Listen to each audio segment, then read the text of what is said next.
ꯃꯌꯥꯝꯕꯨ ꯑꯍꯥꯟꯕꯃꯛꯇꯗ ꯖꯦꯁꯤ ꯅꯤꯡꯊꯧꯖꯥꯅ ꯏꯀꯥꯏ ꯈꯨꯝꯅꯕ ꯎꯠꯆꯔꯤ꯫ ꯉꯁꯤꯁꯨ ꯃꯍꯧꯁꯥꯒꯨꯝ ꯃꯌꯥꯝꯒꯤ ꯑꯋꯥ ꯄꯣꯊꯥꯕꯗ ꯉꯥꯏꯍꯥꯛꯇ ꯑꯣꯏꯔꯕꯁꯨ ꯃꯇꯦꯡ ꯄꯥꯡꯖꯕ ꯑꯣꯏꯅ ꯃꯥꯡꯈ꯭ꯔꯕ ꯃꯅꯤ ꯍꯥꯏꯕ ꯋꯥꯔꯤꯗꯨꯒꯤ ꯐꯨꯜ ꯁ꯭ꯇꯣꯔꯤ ꯄꯨꯗꯨꯅ ꯂꯥꯛꯆꯔꯤ꯫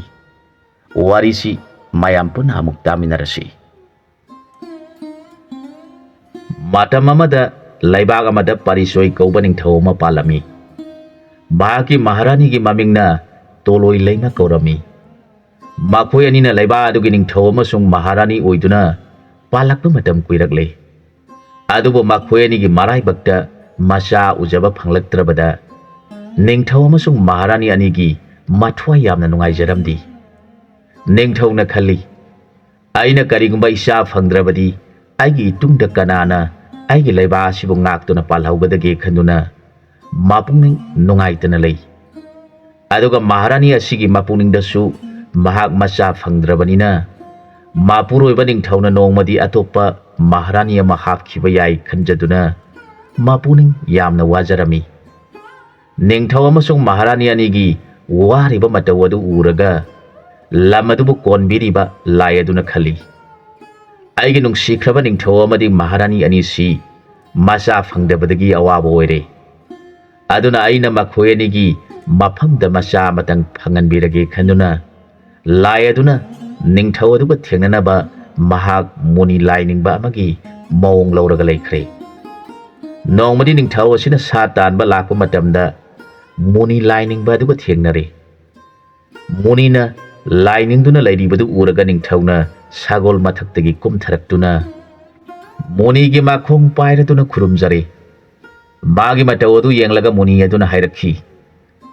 ꯍꯦ ꯅꯤꯡꯊꯧ, ꯅꯪꯅ ꯑꯩꯒꯤ ꯏꯐꯝꯗ ꯅꯄꯨꯛꯅꯤꯡ ꯆꯪꯅ ꯈꯨꯔꯨꯝꯖꯔꯤꯕ ꯑꯗꯨ ꯀꯔꯤꯒꯤꯅꯣ?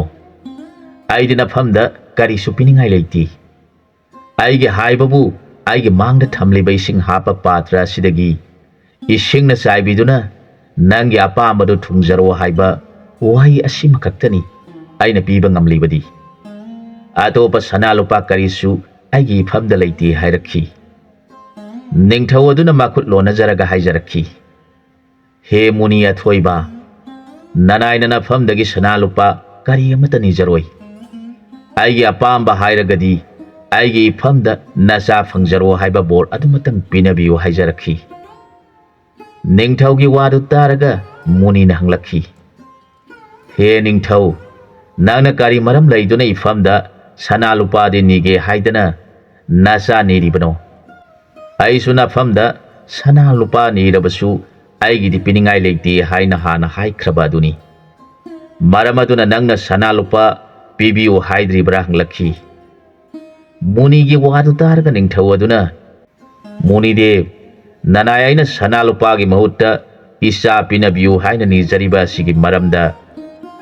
ꯅꯅꯥꯏꯒꯤ ꯄꯥꯝꯖꯕ ꯅꯤꯖꯕꯗꯨ ꯅꯐꯝꯗ ꯍꯥꯏꯖꯔꯒꯦ꯫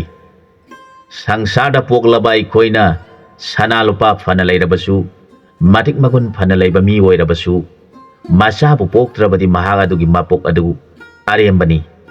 ꯃꯈꯥ ꯇꯥꯕ ꯃꯥꯒꯤ ꯃꯄꯣꯛ ꯂꯣꯏꯔꯕꯅꯤ ꯍꯥꯏꯅꯩ꯫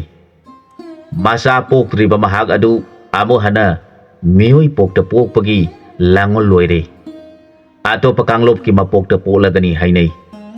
ꯃꯔꯝ ꯑꯁꯤ ꯂꯩꯕꯅ ꯍꯟꯗꯛꯀꯤ ꯃꯄꯣꯛ ꯑꯁꯤꯗ ꯅꯅꯥꯏꯅ ꯏꯆꯥ ꯐꯪꯗ꯭ꯔꯕꯗꯤ ꯍꯌꯦꯡꯃꯨꯛꯀꯤ ꯃꯄꯣꯛꯇ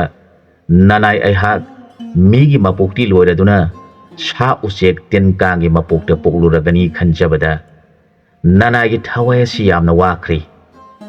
ꯃꯔꯝ ꯑꯁꯤ ꯂꯩꯕꯅ ꯅꯅꯥꯏ ꯑꯩꯅ ꯁꯅꯥ ꯂꯨꯄꯥꯗꯤ ꯄꯥꯝꯖꯗꯦ, ꯏꯆꯥ ꯙꯥꯔ ꯑꯃꯇꯪ ꯄꯤꯅꯕꯤꯌꯨ ꯍꯥꯏꯗꯨꯅ ꯅꯐꯝꯗ ꯅꯤꯖꯔꯤꯕꯅꯤ ꯍꯥꯏꯔꯛꯈꯤ꯫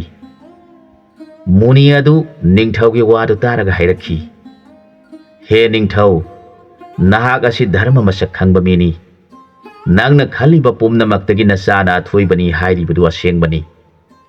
ꯇꯥꯏꯕꯪꯗ ꯏꯆꯥ ꯍꯥꯏꯕꯗꯨ ꯌꯥꯎꯗ꯭ꯔꯕꯗꯤ ꯑꯔꯦꯝꯕ ꯃꯄꯣꯛꯅꯤ ꯍꯥꯏꯅꯔꯤꯕꯅꯤ꯫ ꯏꯆꯥ ꯄꯣꯛꯅꯗꯨꯅ ꯂꯩꯅꯔꯤꯕ ꯃꯤꯄꯨꯝ ꯈꯨꯗꯤꯡꯃꯛ ꯃꯄꯣꯛ ꯃꯍꯩ ꯌꯥꯟꯕ ꯍꯥꯏꯕꯗꯨ ꯑꯣꯏꯅꯔꯤꯕꯅꯤ꯫ ꯃꯄꯣꯛ ꯍꯥꯏꯕꯁꯤꯗꯤ ꯇꯥꯏꯕꯪꯅ ꯅꯍꯥꯛꯄꯨ ꯃꯄꯣꯛ ꯃꯁꯛ ꯈꯪꯂꯕ꯭ꯔꯥ ꯍꯪꯅꯔꯤꯕ ꯑꯗꯨꯒꯤ ꯃꯔꯝꯗ ꯈꯔꯗꯪ ꯍꯥꯏꯒꯦ ꯇꯥꯔꯣ꯫ ꯇꯥꯏꯕꯪꯅ ꯃꯄꯣꯛ ꯑꯍꯨꯝ ꯍꯥꯏꯕꯒꯤ ꯑꯥꯔꯊꯗꯤ ꯑꯇꯩ ꯑꯃ ꯅꯠꯇꯦ, ꯃꯨꯟꯅ ꯇꯥꯔꯣ꯫ ꯅꯍꯥꯟꯃꯨꯛꯀꯤ ꯃꯄꯣꯛ ꯍꯥꯏꯕꯗꯤ ꯏꯄꯥꯅꯤ, ꯍꯟꯗꯛꯃꯨꯛꯀꯤ ꯃꯄꯣꯛ ꯍꯥꯏꯕꯅ ꯏꯁꯥꯁꯤꯅꯤ, ꯑꯗꯨꯒ hayengmuki mapok haibana isabuni masi nahak munna khangba misak haibadu oiraduna nangna hayengmuki mapokidamak ifamda nasa piyu niribani aihak yamna apianba oire aduna ningthau nangi nafamda nasa piragani se aina inakta pap khudingmak pukong haiduna thamliba isingi patra asi puduna nangi maharani da pithau adu oirabadi maharani adu soidana garbagi langon oiraktuna naja amadi phangjaragani aduga amana muni aisu aina thamjariba ising patra si nangonda pithokkhrabanina aihak lainingba yararoi aigi famda laktuna mana apambadu aigi ising asina khikpiduna makhoi apambadu thunghalambani adubu nangna dharmagi oiba nasa pinabiyu haibasi taraga aina peladuna jiba singi awaba kokkadabai singi patra si nafamda sinarabanina aihak amu hana lainingduna leiba yadre aduna nangna patra si puduna chatkhibaga aihaksu sarga yaukrage haiduna muni aduna ising habliba chaphugi patra adu ningthaugi mafamda sinabire ningthau adu mapukning nungaijaraduna isingi patra adu seksina puduna chatkhre mahakna maharani bu kaukthokjaraga seksina sinajaraga ising adubu thaknaba hairakhi maharani aduna mapukning nungaine ising adubu amatta lemhandana thakjinjare laigi nongdam kanana khangba ngamgani maharani gi garbhagi langol lakhre ningthaugi pukning yamna nungaijakre matamgi matungina majani pa ama pokle mamingna tensunaha telaiba haina kaukre angang asi hek pokpaga angangi masada magun itop na lei angang asi gi mong matau magul leiba si ujaraga mepung khudingna angang asi hayeng sauraga matik magun mathauna leiba misak amoirakani khanai sonai asumna matamna sum haukibana angang asi sauraktuna mahak pakhang pharakle nongmagi numit amada mahakna matau mantri gi masaga loinana sagon tongduna leba adugi khungang singda chatpa horakle makhoina sum lakpada khungang amada nupi masa laisabi amana makhutta patra ma paiduna sing puduna lakliba adu uri nupi asibu urubadagi ningthaugi masa ibungo tensuna hasi sagol khamladuna ising puduna chalibi kaina asida mifam hongdana yengdun laikre Jubraj gi mawung adu uraga satminariba mantri gi masana Jubraj kari tawbirabagi ibungona adu muna yengduna laibiriba sibu ising puduna salibi kaina asibura ibungona yengbiriba sibu hain hangatjarakhi mantri gi masagi wadu taraga thoina tadaba mawungda Jubrajna mapuning sangna kaina adu yengduna laikre mantri gi masana mabungobu hanna haijabadu tadana yenglibadu uraga mantri gi masana kari matauno aigi tau Jubraj asina tawriba mawung asibu khanduna thona yangna sangshenduna ising puribi kaina adugi nakta thunglare aduga sumna haijarakhi ibemai hangna nafamda karigumba amata haijageba warau biba tawbiganu lana su khanbiganu asengba haijabani hairakhi mantri gi masagi wadu taraga ising puribi mong hadabi kaina aduna tapna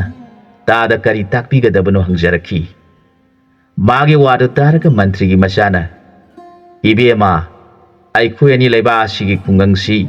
karam tawribano yenglusi haiduna aikhoi gi ibungo Jubraj asiga manai oiba aiga sagon tongduna lakshabani adubu laibak thibana mafam asi yorakpada aikhoi gi ibungo Jubraj asina ibemane singi patra paiduna chalibadu urubadagi mahak wangangdana hanglabasu khumdana tumina leptuna ibemabu yengduna laikre aihak magi manai oibana tafam khangdabadagi ibemagi nakta laksaduna ibemada haijariba asini ibemana muktang ising patra aduga loinana changbiduna ibemana puriba ising aduna Jubraj ki pangsin khraba mamai asida ising saisin birabadi aigi ibungo Jubraj ki punsi asi kanjaba ngamgadra haina nabung aina khanjai aduna nabung aibu pokminaba nabung mangni khanbiduna ꯑꯩꯒꯤ ꯅꯨꯡꯁꯤꯖꯈ꯭ꯔꯕ ꯃꯔꯨꯞ ꯑꯁꯤꯒꯤ ꯂꯥꯏꯑꯣꯡ ꯈꯪꯗꯅ ꯅꯥꯔꯤꯕ ꯂꯥꯏꯅꯥ ꯑꯁꯤꯗꯗꯤ ꯐꯍꯟꯕꯤꯌꯨ ꯍꯥꯏꯅ ꯃꯟꯇ꯭ꯔꯤꯒꯤ ꯃꯆꯥ ꯑꯗꯨꯅ ꯀꯩꯅꯥ ꯑꯗꯨꯒꯤ ꯃꯐꯝꯗ ꯅꯨꯡꯁꯤꯅ ꯍꯥꯏꯖꯔꯛꯂꯕꯗ ꯀꯩꯅꯥ ꯑꯣꯏꯔꯤꯕꯤ ꯅꯨꯄꯤ ꯃꯆꯥ ꯑꯗꯨꯅ ꯀꯔꯤ ꯃꯇꯧꯅꯣ ꯍꯥꯏꯔꯤꯕ ꯋꯥꯐꯝ ꯑꯁꯤꯕꯨ ꯈꯟꯖꯗꯨꯅ ꯇꯥꯗ ꯍꯥꯏꯔꯤꯕ ꯋꯥꯐꯝ ꯑꯗꯨꯗꯤ ꯑꯔꯨꯕ ꯋꯥꯐꯝꯅꯤ ꯅꯆꯟ ꯑꯣꯏꯕꯤ ꯑꯩꯗꯤ ꯈꯨꯡꯒꯪ ꯑꯁꯤꯗ ꯂꯩꯖꯕꯤ ꯂꯨꯈ꯭ꯔꯥꯕꯤ ꯃꯆꯥꯅꯤ ꯑꯩꯅꯕꯨ ꯀꯔꯤ ꯈꯪꯒꯗꯒꯦ ꯑꯗꯨꯕꯨ ꯏꯕꯨꯡꯅ ꯅꯨꯡꯁꯤꯅ ꯍꯥꯏꯕꯤꯔꯕꯅꯤꯅ ꯏꯕꯨꯡꯅ ꯍꯥꯏꯔꯤꯕ ꯑꯗꯨꯃꯛ ꯇꯧꯖꯔꯒꯦ ꯑꯗꯨꯕꯨ ꯅꯅꯥꯏ ꯑꯩꯗꯤ ꯂꯨꯈ꯭ꯔꯥꯕꯤ ꯃꯆꯥ ꯑꯣꯏꯕꯅꯤꯅ ꯅꯆꯟꯅ ꯄꯨꯔꯤꯕ ꯏꯁꯤꯡ ꯑꯁꯤꯅ ꯖꯨꯕ꯭ꯔꯥꯖꯀꯤ ꯃꯥꯏꯊꯣꯡꯗ ꯈꯤꯛꯆꯕ ꯃꯇꯝꯗ ꯖꯨꯕ꯭ꯔꯥꯖꯅ ꯀꯔꯤꯒꯤ ꯑꯇꯣꯟꯕꯤ ꯅꯪꯅ ꯑꯩꯒꯤ ꯍꯛꯆꯥꯡꯗ ꯏꯁꯤꯡ ꯈꯤꯛꯂꯤꯕꯅꯣ ꯍꯥꯏꯅ ꯂꯩꯕꯥꯛ ꯋꯥꯊꯣꯛ ꯑꯣꯏꯔꯛꯂꯕꯗꯤ ꯅꯆꯟ ꯑꯣꯏꯕꯤ ꯑꯩꯗꯤ ꯃꯥꯡꯖꯒꯅꯤ ꯃꯗꯨꯒꯤꯁꯨ ꯃꯊꯛꯇ ꯑꯋꯥꯕ ꯗꯁꯥ ꯇꯥꯔꯣꯏꯗ꯭ꯔꯥ ꯍꯥꯏꯅ ꯍꯪꯒꯠꯆꯔꯛꯈꯤ ꯅꯨꯄꯤ ꯃꯆꯥ ꯀꯩꯅꯥ ꯑꯗꯨꯒꯤ ꯋꯥꯗꯨ ꯇꯥꯔꯒ ꯃꯟꯇ꯭ꯔꯤꯒꯤ ꯃꯆꯥꯅ ꯏꯕꯦꯝꯃ ꯀꯔꯤꯒꯤ ꯂꯩꯕꯥꯛ ꯋꯥꯊꯣꯛ ꯑꯣꯏꯒꯗꯧꯔꯤꯕꯅꯣ ꯏꯕꯦꯝꯃꯅ ꯄꯨꯕꯤꯔꯛꯂꯤꯕ ꯂꯥꯏꯖ ꯏꯁꯤꯡꯗꯨꯕꯨ ꯑꯃꯥꯡꯕꯅꯤ ꯍꯥꯏꯒꯗꯧꯕꯗꯤ ꯃꯤꯑꯣꯏ ꯄꯣꯛꯇꯤ ꯂꯥꯏꯔꯗꯅ ꯂꯥꯏ ꯐꯥꯎꯕꯅ ꯍꯥꯏꯔꯣꯏ ꯏꯕꯨꯡ ꯋꯥ ꯍꯥꯏꯒꯦ ꯇꯥꯔꯣ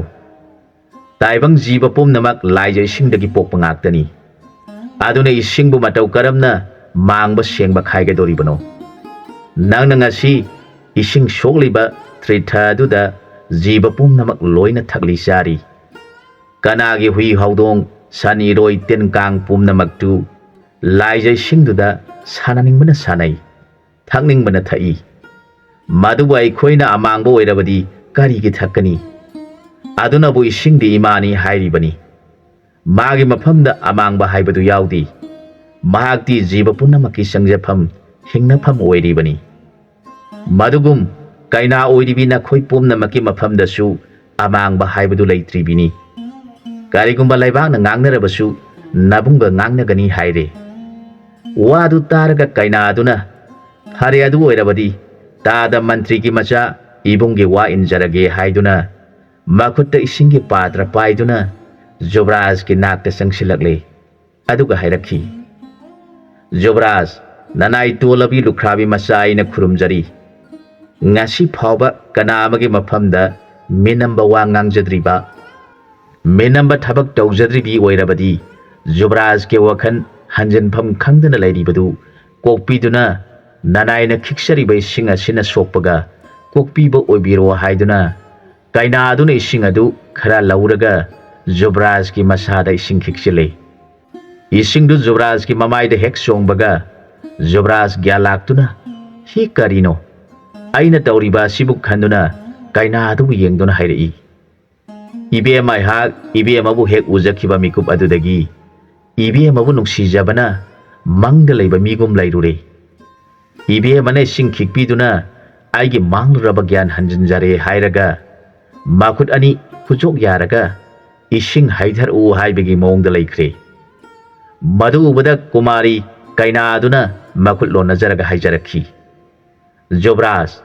ꯅꯅꯥꯏ ꯑꯩꯗꯤ ꯈꯨꯡꯒꯪ ꯑꯁꯤꯗ ꯂꯩꯕ ꯂꯨꯈ꯭ꯔꯥꯕꯤ ꯃꯆꯥꯅꯤ ꯃꯇꯧ ꯀꯔꯝꯅ ꯖꯨꯕ꯭ꯔꯥꯖꯀꯤ ꯃꯐꯝꯗ ꯅꯅꯥꯏ ꯇꯣꯜꯂꯕꯤ ꯑꯩꯅ ꯏꯁꯤꯡ ꯑꯁꯤ ꯄꯤꯊꯛꯆꯒꯗꯧꯔꯤꯕꯅꯣ ꯃꯤꯑꯣꯏꯕ ꯁꯃꯥꯖꯅ ꯎꯔꯒ ꯖꯨꯕ꯭ꯔꯥꯖꯇꯤ ꯀꯔꯤꯁꯨ ꯂꯩꯇꯕꯤ ꯂꯨꯈ꯭ꯔꯥꯕꯤ ꯃꯆꯥꯒꯤ ꯏꯁꯤꯡ ꯊꯛꯏ ꯍꯥꯏꯅꯈꯤꯔꯣꯏꯗ꯭ꯔꯥ ꯍꯪꯒꯠꯆꯔꯛꯈꯤ ꯋꯥꯗꯨ ꯇꯥꯔꯒ ꯖꯨꯕ꯭ꯔꯥꯖꯅ ꯏꯕꯦꯝꯃ ꯅꯪꯅ ꯀꯔꯤꯒꯤ ꯑꯁꯦꯡ ꯑꯃꯥꯡ ꯑꯆꯧ ꯄꯤꯁꯛ ꯈꯟꯅ ꯉꯥꯡꯂꯤꯕꯅꯣ ꯏꯁꯤꯡ ꯍꯥꯏꯕꯁꯤꯗꯤ ꯖꯤꯕ ꯄꯨꯝꯅꯃꯛꯀꯤ ꯃꯃꯥꯅꯤ ꯀꯔꯝꯕ ꯖꯤꯕꯅ ꯏꯁꯤꯡ ꯀꯧꯕꯤ ꯏꯃꯥ ꯃꯥꯕꯨ ꯌꯥꯎꯗꯅ ꯍꯤꯡꯕ ꯉꯝꯕꯒꯦ ꯑꯗꯨꯒ ꯀꯨꯃꯥꯔꯤ ꯑꯣꯏꯔꯤꯕꯤ ꯀꯩꯅꯥ ꯅꯈꯣꯏꯁꯨ ꯀꯨꯃꯥꯔꯤ ꯑꯣꯏꯔꯤꯉꯩꯗꯗꯤ ꯏꯁꯤꯡꯒ ꯄꯥꯡꯈꯛ ꯑꯣꯏꯔꯤꯕꯅꯤ ꯑꯗꯨꯅ ꯅꯪꯅ ꯑꯩꯒꯤ ꯌꯥꯔꯤꯕ ꯈꯨꯄꯥꯛꯇ ꯏꯁꯤꯡ ꯍꯩꯊꯕꯤꯗꯨꯅ ꯏꯄꯨꯛ ꯊꯟꯅ ꯏꯁꯤꯡ ꯄꯤꯊꯛꯄꯤꯌꯨ ꯍꯥꯏꯖꯔꯛꯈꯤ ꯃꯗꯨꯗ ꯀꯨꯃꯥꯔꯤ ꯑꯗꯨꯅ ꯍꯥꯏꯖꯔꯛꯈꯤ ꯖꯨꯕ꯭ꯔꯥꯖꯅ ꯅꯅꯥꯏ ꯇꯣꯜꯂꯕꯤ ꯑꯩꯅ ꯄꯤꯊꯛꯆꯕ ꯏꯁꯤꯡ ꯑꯗꯨꯕꯨ ꯍꯪꯒꯣꯏꯕꯤꯔꯣꯏ ꯍꯥꯏꯔꯕꯗꯤ ꯅꯅꯥꯏ ꯑꯩꯍꯥꯛ ꯏꯁꯤꯡ ꯑꯁꯤ ꯏꯕꯨꯡꯉꯣꯒꯤ ꯌꯥꯕꯤꯔꯤꯕ ꯈꯨꯠꯇ ꯍꯩꯊꯖꯔꯛꯂꯒꯦ ꯍꯥꯏꯗꯨꯅ ꯀꯨꯃꯥꯔꯤ ꯑꯗꯨꯅ ꯏꯁꯤꯡꯒꯤ ꯄꯥꯇ꯭ꯔ ꯑꯗꯨ ꯄꯥꯏꯖꯔꯒ ꯖꯨꯕ꯭ꯔꯥꯖꯅ ꯃꯈꯨꯠ ꯌꯥꯗꯨꯅ ꯂꯩꯔꯤꯕ ꯑꯗꯨꯗ ꯏꯁꯤꯡ ꯍꯩꯊꯗꯨꯅ ꯖꯨꯕ꯭ꯔꯥꯖꯅ ꯃꯄꯨꯛꯅꯤꯡ ꯄꯦꯟꯅ ꯏꯁꯤꯡ ꯊꯛꯂꯤ ꯃꯈꯣꯏ ꯑꯅꯤꯒꯤ ꯃꯇꯧ ꯑꯗꯨ ꯎꯔꯒ ꯃꯟꯇ꯭ꯔꯤꯒꯤ ꯃꯆꯥ ꯑꯗꯨꯅ ꯍꯥꯏꯔꯛꯈꯤ ꯉꯁꯤꯒꯤ ꯖꯨꯕ꯭ꯔꯥꯖꯅ ꯈꯣꯏꯗꯥꯅ ꯊꯛꯄ ꯏꯁꯤꯡ ꯑꯁꯤꯗꯤ ꯑꯃꯨꯛꯇ ꯊꯦꯡꯅꯖꯗ꯭ꯔꯤ ꯑꯗꯨꯅ ꯏꯕꯨꯡꯉꯣꯅ ꯄꯦꯟꯕꯤꯗ꯭ꯔꯤꯕ ꯐꯥꯎꯕ ꯏꯕꯦꯝꯃ ꯑꯁꯤꯗ ꯍꯥꯏꯖꯔꯒ ꯑꯃꯨꯛ ꯑꯣꯛꯇ꯭ꯔꯕꯁꯨ ꯑꯃꯨꯛ ꯁꯣꯛꯄꯤꯗꯨꯅ ꯏꯁꯤꯡ ꯊꯛꯄꯤꯌꯨ हेक हायरे वादु तारगा जुबराज की पुनिंग खली ngasi aina thagli bai sing asi fanadi yamkhre aisu nupi asibu thadongning dabadagi mana haitharak bai sing adu thaksin basida aigi marup mantri gi masa asina ising yamna thaksile hairi bani adubu aidi mabu satkigani khanduna ising thakpagi khudong saba lauraga mabu munna yengduna leiri bani aihak ikaire ising thakpa toklage khanduna okle haibagi maung uli Maduda kumari aduna haijarakhi Mazai bungo mafam kaida satpigadori bano amuk satpiba ngambiragadra haksang adu karisu tawbidrabra nanai ai hak sassaba yaragadra haijarakhi mage wadu targa jobras na khumjarakhi ibe manai sing pithak pibadagi aina naramba duri phajare adubu ibe mana satpi khraba matungda kari amuk torkani haibadudi khangdre aduna mafam asida sumlaiduna ibe mana ising sokpa lakpa ngaiduna leijabana pharagadra khanjari hekhairaki kumarina jubraj ki wadu taraga makhut ani lonaduna haijarakhi jubraj na takpiriba adubu nanai aina karamna hoya jagani nanai aidi khungangda leijabi ima lukhrabi na yukshabini nanai aina ningthau konungda changduna karamna ibungogi seba tawjaba itikna chadi Ibungona nanai bunung sibirabadi hayengmuki mapokta ibungoge seba tawjaba yabi sagai da poksaduna ibungoge seba tawjaba ngamnaba bor pina biramduna lengbiro nanai hak leijahorage hairamlaga kumari adu ising punadu puraduna satkre haujik jobras hansi haibi yadre maduda mantri gi masana hairakhi karino ngasi jobras na tawbiri ba matawasibu mahakti mayumda chatkrabani thengnasi hairabasu hayeng amuk laglasi aduga amana maharaj na jubraj ki damak marandi kauba desh ki ningthaugi majai bema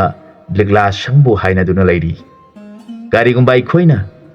kumari asibu puduna satkhiba tarabadi ipa ningthauna ikhoi ani bu isa nati haiduna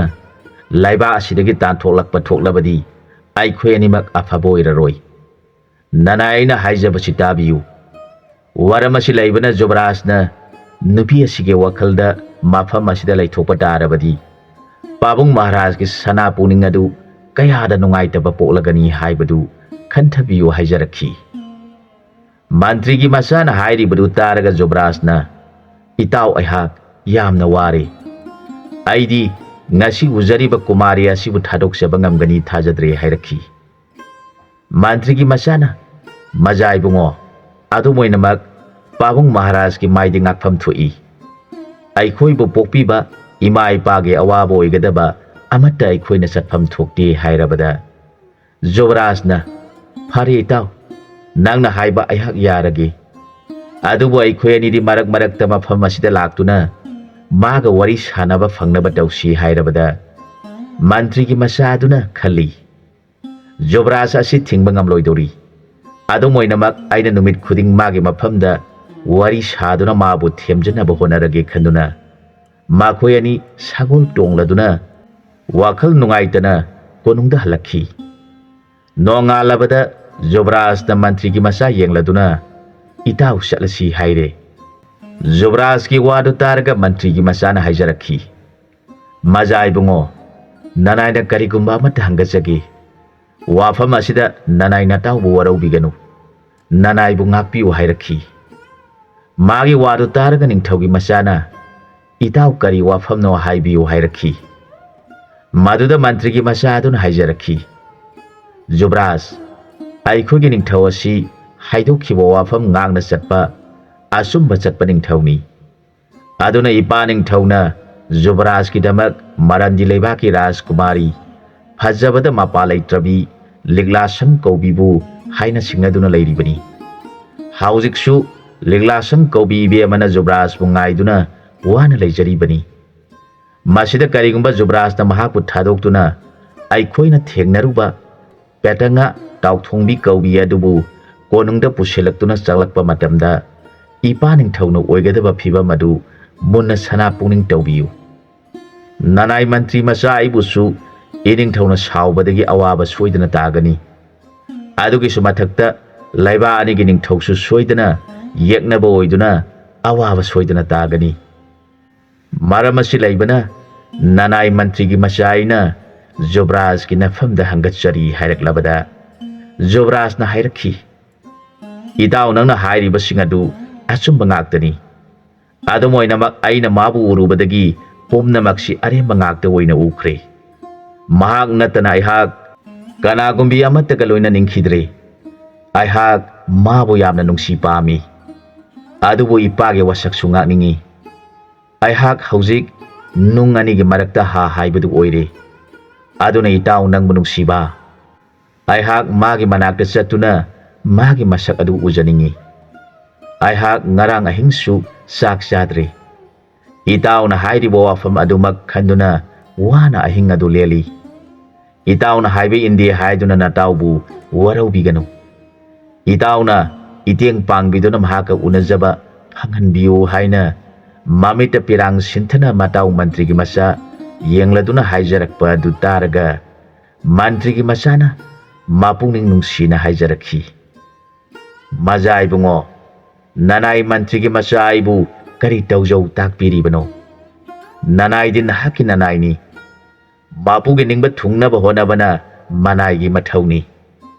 ꯅꯅꯥꯏꯅ ꯄꯥꯡꯕ ꯌꯥꯕ ꯖꯨꯕ꯭ꯔꯥꯖꯀꯤ ꯃꯇꯦꯡ ꯄꯥꯡꯖꯒꯦ ꯑꯗꯨꯃꯥꯏꯅꯃꯛ ꯅꯅꯥꯏꯅ ꯍꯥꯏꯖꯔꯤꯕ ꯑꯁꯤꯃꯇꯪꯗꯤ ꯅꯅꯥꯏꯕꯨ ꯖꯨꯕ꯭ꯔꯥꯖꯅ ꯆꯥꯟꯕꯤꯌꯨ ꯍꯥꯏꯖꯔꯛꯈꯤ ꯃꯟꯇ꯭ꯔꯤꯒꯤ ꯃꯆꯥꯒꯤ ꯋꯥꯗꯨ ꯇꯥꯔꯒ ꯖꯨꯕ꯭ꯔꯥꯖꯅ ꯃꯔꯨꯞ ꯅꯨꯡꯁꯤꯕ ꯀꯔꯝꯕ ꯑꯐꯕ ꯂꯝꯕꯤꯅꯣ ꯇꯥꯛꯄꯤꯔꯣꯒꯕ ꯅꯇꯥꯎ ꯑꯩꯍꯥꯛ ꯇꯥꯅꯤꯡꯕꯅ ꯂꯣꯏꯔꯦ ꯍꯥꯏꯔꯛꯈꯤ ꯃꯟꯇ꯭ꯔꯤꯒꯤ ꯃꯆꯥ ꯑꯗꯨꯅ ꯍꯥꯏꯔꯛꯈꯤ ꯖꯨꯕ꯭ꯔꯥꯖꯅ ꯑꯩꯕꯨ ꯅꯨꯡꯁꯤꯕꯤꯗꯨꯅ ꯅꯨꯄꯤ ꯃꯆꯥ ꯑꯗꯨ ꯎꯅꯕꯗꯤ ꯎꯅꯔꯨꯁꯤ ꯑꯗꯨꯒ ꯃꯥꯕꯨ ꯂꯤꯛꯂꯥ ꯁꯪꯕꯨ ꯍꯦꯛ ꯂꯨꯍꯣꯡꯗ꯭ꯔꯤꯕ ꯃꯈꯩ ꯃꯥꯕꯨ ꯄꯨꯁꯤꯟꯕꯗꯤ ꯌꯥꯔꯣꯏ ꯃꯁꯤꯗꯗꯤ ꯅꯨꯡꯁꯤꯖꯈ꯭ꯔꯕ ꯖꯨꯕ꯭ꯔꯥꯖꯅ ꯅꯅꯥꯏꯒꯤ ꯌꯦꯡꯕꯤꯗꯨꯅ ꯉꯥꯛꯄꯤꯌꯨ ꯍꯥꯏꯖꯔꯛꯈꯤ ꯅꯨꯡꯁꯤꯖꯈ꯭ꯔꯕ ꯃꯟꯇ꯭ꯔꯤꯒꯤ ꯃꯆꯥꯒꯤ ꯋꯥꯗꯨꯗ ꯖꯨꯕ꯭ꯔꯥꯖꯅ ꯐꯔꯦ ꯏꯇꯥꯎ ꯑꯩꯍꯥꯛ ꯅꯪꯅ ꯍꯥꯏꯕꯗꯨ ꯏꯜꯂꯒꯦ ꯑꯗꯨꯅ ꯃꯥꯒ ꯎꯅꯕ ꯆꯠꯄꯗ ꯏꯇꯥꯎ ꯌꯥꯎꯕꯤꯗꯨꯅ ꯃꯥꯕꯨ ꯎꯅꯍꯟꯕꯤꯌꯨ ꯍꯥꯏꯖꯔꯛꯈꯤ ꯃꯟꯇ꯭ꯔꯤꯒꯤ ꯃꯆꯥꯅ ꯈꯜꯂꯤ ꯑꯩꯒꯤ ꯏꯕꯨꯡꯉꯣ ꯅꯤꯡꯊꯧꯒꯤ ꯃꯆꯥ ꯑꯁꯤꯒꯤ ꯃꯅꯤꯡ ꯊꯨꯡꯅꯕ ꯍꯣꯠꯅꯕꯗ ꯑꯩꯒꯤ ꯊꯋꯥꯏ ꯑꯁꯤ ꯊꯥꯈ꯭ꯔꯕꯁꯨ ꯃꯥꯒꯤ ꯃꯅꯤꯡꯗꯗꯤ ꯊꯨꯡꯍꯜꯂꯒꯦ ꯈꯟꯗꯨꯅ ꯃꯟꯇ꯭ꯔꯤꯒꯤ ꯃꯆꯥꯅ ꯆꯤꯟꯕꯥꯟ ꯊꯣꯡꯗꯗꯤ ꯖꯨꯕ꯭ꯔꯥꯖꯀꯤ ꯃꯐꯝꯗ ꯑꯀꯟꯕ ꯋꯥꯍꯩ ꯀꯌꯥ ꯍꯥꯏ ꯑꯗꯨꯒ ꯃꯄꯨꯛꯅꯤꯡꯗꯗꯤ ꯃꯟꯇ꯭ꯔꯤꯒꯤ ꯃꯆꯥ ꯑꯗꯨꯅ ꯃꯕꯨꯡꯉꯣ ꯅꯤꯡꯊꯧꯒꯤ ꯃꯆꯥꯒꯤ ꯋꯥꯈꯜꯗ ꯇꯨꯡꯗ ꯊꯣꯛꯂꯛꯀꯗꯕ ꯑꯗꯨꯒꯤꯗꯃꯛ ꯈꯟꯗꯨꯅ ꯋꯥꯖꯈꯤ ꯑꯁꯨꯝꯅ ꯃꯈꯣꯏ ꯑꯅꯤ ꯁꯒꯣꯜ ꯇꯣꯡꯗꯨꯅ ꯉꯔꯥꯡꯒꯤ ꯏꯁꯤꯡ ꯁꯣꯛꯐꯝ ꯑꯗꯨꯗ ꯂꯥꯛꯂꯦ ꯂꯥꯏꯒꯤ ꯅꯣꯡꯗꯝꯕꯨ ꯀꯅꯥꯅ ꯈꯪꯕ ꯉꯝꯒꯅꯤ ꯃꯇꯝ ꯑꯗꯨꯗ ꯄꯦꯇꯉꯥ ꯇꯥꯎꯊꯣꯡꯕꯤ ꯍꯥꯏꯔꯤꯕꯤ ꯅꯨꯄꯤ ꯑꯁꯤꯅ ꯉꯔꯥꯡꯒꯨꯝ ꯃꯈꯨꯠꯇ ꯄꯥꯇ꯭ꯔ ꯑꯃ ꯄꯥꯏꯗꯨꯅ ꯏꯁꯤꯡ ꯁꯣꯛꯄ ꯃꯐꯝ ꯑꯗꯨꯗ ꯂꯥꯛꯂꯦ ꯃꯍꯥꯛꯀꯤ ꯃꯁꯛꯇꯨ ꯍꯦꯛ ꯎꯖꯕꯗ ꯖꯨꯕ꯭ꯔꯥꯖ ꯁꯒꯣꯜ ꯃꯊꯛꯇꯒꯤ ꯀꯨꯝꯊꯔꯛꯂꯒ ꯃꯥꯒꯤ ꯅꯥꯛꯇ ꯆꯪꯁꯤꯜꯂꯛꯂꯦ ꯑꯗꯨꯒ ꯅꯨꯡꯁꯤꯅ ꯍꯥꯏꯖꯔꯛꯈꯤ ꯏꯕꯦꯝꯃ ꯅꯪꯕꯨ ꯅꯤꯡꯊꯤꯕꯤ ꯅꯍꯥꯛꯀꯤ ꯆꯦꯡꯂꯧ ꯁꯛꯇꯝ ꯑꯗꯨꯕꯨ ꯎꯖꯔꯨꯕꯗꯒꯤ ꯄꯥꯈꯪ ꯑꯣꯏꯕ ꯑꯩꯍꯥꯛꯇꯤ ꯃꯣꯡꯕ ꯑꯩꯒꯤ ꯌꯨꯝꯗꯕꯨ ꯂꯩꯖꯕ ꯉꯝꯗꯗꯨꯅ ꯅꯤꯉꯣꯟꯒꯤ ꯂꯩꯐꯝ ꯇꯥꯅ ꯆꯦꯟꯖꯔꯛꯂꯤꯕꯅꯤ ꯑꯩꯒꯤ ꯊꯃꯣꯏꯅ ꯏꯀꯥꯏ ꯏꯀꯤ ꯂꯩꯇꯅ ꯊꯃꯣꯏꯗ ꯂꯩꯖꯕ ꯋꯥꯐꯝ ꯈꯔꯗꯪ ꯅꯨꯄꯤꯖꯥ ꯑꯣꯏꯕꯤ ꯅꯐꯝꯗ ꯐꯣꯡꯗꯣꯛꯆꯔꯤꯕꯁꯤ ꯏꯕꯦꯝꯃ ꯅꯍꯥꯛꯅ ꯂꯥꯟꯅ ꯈꯟꯕꯤꯗꯨꯅ ꯏꯔꯥꯟ ꯑꯣꯏꯍꯟꯕꯤꯒꯅꯨ ꯑꯩꯍꯥꯛ ꯇꯁꯦꯡꯅ ꯏꯕꯦꯝꯃꯅ ꯅꯨꯡꯁꯤꯕꯤꯕ ꯅꯨꯡꯁꯤꯕꯤꯗꯕ ꯍꯥꯏꯕꯗꯨ ꯇꯣꯉꯥꯟꯅ ꯊꯝꯕꯤꯈ꯭ꯔꯒ ꯅꯐꯝꯗ ꯍꯥꯏꯖꯅꯤꯡꯕꯗꯤ ꯑꯩꯍꯥꯛ ꯇꯁꯦꯡꯅ ꯅꯪꯕꯨ ꯎꯗꯕꯗ ꯂꯩꯇꯥꯐꯝ ꯈꯪꯖꯗꯦ ꯍꯥꯏꯖꯔꯤꯕꯁꯤ ꯑꯁꯦꯡꯕ ꯋꯥꯐꯝꯅꯤ ꯄꯥꯎꯗꯝꯈꯤ ꯖꯨꯕ꯭ꯔꯥꯖꯀꯤ ꯋꯥꯗꯨ ꯇꯥꯔꯒ ꯄꯦꯇꯉꯥ ꯀꯧꯕꯤ ꯂꯨꯈ꯭ꯔꯥꯕꯤꯒꯤ ꯃꯆꯥ ꯑꯗꯨꯁꯨ ꯉꯔꯥꯡ ꯖꯨꯕ꯭ꯔꯥꯖꯕꯨ ꯎꯖꯔꯨꯕ ꯃꯤꯀꯨꯞ ꯑꯗꯨꯗꯒꯤ ꯃꯍꯥꯛꯁꯨ ꯑꯇꯣꯟꯕ ꯃꯥꯒꯤ ꯂꯥꯏꯕꯛꯀꯤꯗꯃꯛ ꯃꯁꯥꯒꯤ ꯃꯔꯥꯏꯕꯛꯇ ꯅꯤꯟꯗꯥ ꯇꯧꯗꯨꯅ ꯂꯩꯖꯔꯤꯕꯤ ꯑꯣꯏꯕꯅ ꯃꯕꯨꯡꯉꯣꯅ ꯍꯥꯏꯔꯤꯕ ꯋꯥꯐꯝ ꯑꯗꯨ ꯇꯥꯖꯔꯒ ꯍꯤꯡꯅ ꯍꯤꯡꯅ ꯀꯞꯆꯔꯗꯨꯅ ꯍꯥꯏꯖꯔꯛꯈꯤ ꯖꯨꯕ꯭ꯔꯥꯖ ꯅꯅꯥꯏ ꯅꯨꯄꯤꯗꯤ ꯑꯇꯣꯟꯕ ꯃꯄꯣꯛꯇ ꯄꯣꯛꯂꯨꯕꯅ ꯍꯟꯗꯛꯀꯤ ꯃꯄꯣꯛ ꯑꯁꯤꯗꯗꯤ ꯏꯕꯨꯡꯉꯣꯒꯤ ꯁꯦꯕꯥ ꯇꯧꯖꯕ ꯐꯪꯂꯣꯏꯗꯧꯔꯤ ꯀꯔꯤꯒꯨꯝꯕ ꯃꯄꯣꯛ ꯍꯥꯏꯕꯗꯨꯅ ꯂꯩꯔꯝꯕ ꯇꯥꯔꯕꯗꯤ ꯏꯕꯨꯡꯉꯣꯒꯤ ꯁꯦꯕꯥ ꯑꯗꯨ ꯍꯌꯦꯡꯃꯨꯛꯀꯤ ꯃꯄꯣꯛꯇ ꯏꯕꯨꯡꯉꯣꯒꯤ ꯁꯦꯕꯥ ꯇꯧꯕ ꯉꯝꯕ ꯕꯣꯔ ꯄꯤꯅꯕꯤꯌꯨ ꯍꯥꯏꯔꯒ ꯖꯨꯕ꯭ꯔꯥꯖꯀꯤ ꯈꯣꯡꯗ ꯀꯣꯟꯗꯨꯅ ꯀꯞꯆꯔꯛꯂꯦ ꯄꯦꯇꯉꯥ ꯇꯥꯎꯊꯣꯡꯕꯤ ꯀꯧꯕꯤ ꯏꯕꯦꯝꯃꯅꯁꯨ ꯖꯨꯕ꯭ꯔꯥꯖꯀꯤ ꯋꯥꯈꯟꯗ ꯑꯍꯤꯡ ꯇꯨꯝꯕ ꯌꯥꯗꯅ ꯂꯩꯈꯤꯕꯤ ꯅꯨꯖꯥꯅꯤ ꯃꯍꯥꯛꯅꯁꯨ ꯈꯟꯖꯈꯤ Ibungo nahakti ningthaugi machani aduga nanai laibak thibidi atonba lukhabi machani aduga ibungo nangna khanbi khraba amadi nahaki nungsini yengbiba miyeng adugi arthadi nanai laibak thibina khangjarabasu atonba mapokta pokpi oibana ibungo nangi seba tawjabadi handaki mapok asidadi oiraroi khanjaduna laijariba nuja mahangna Jobraj ki khongda konduna hayengmuki mapoki damak nijariba bor adubu Jobraj ki thamoida pujaba ngamdaduna mabu konkhat piraga hairakhi ibem nahakpo aina tasengna nungsijaba makta oirabadi nangna ningjariba adumak soidana phangbiba oibiwo haiduna makhoi ani mamitagi pirang taduna kaminari madu mantri ki masa aduna uraga magi thamoi adu pujaba ngamdaduna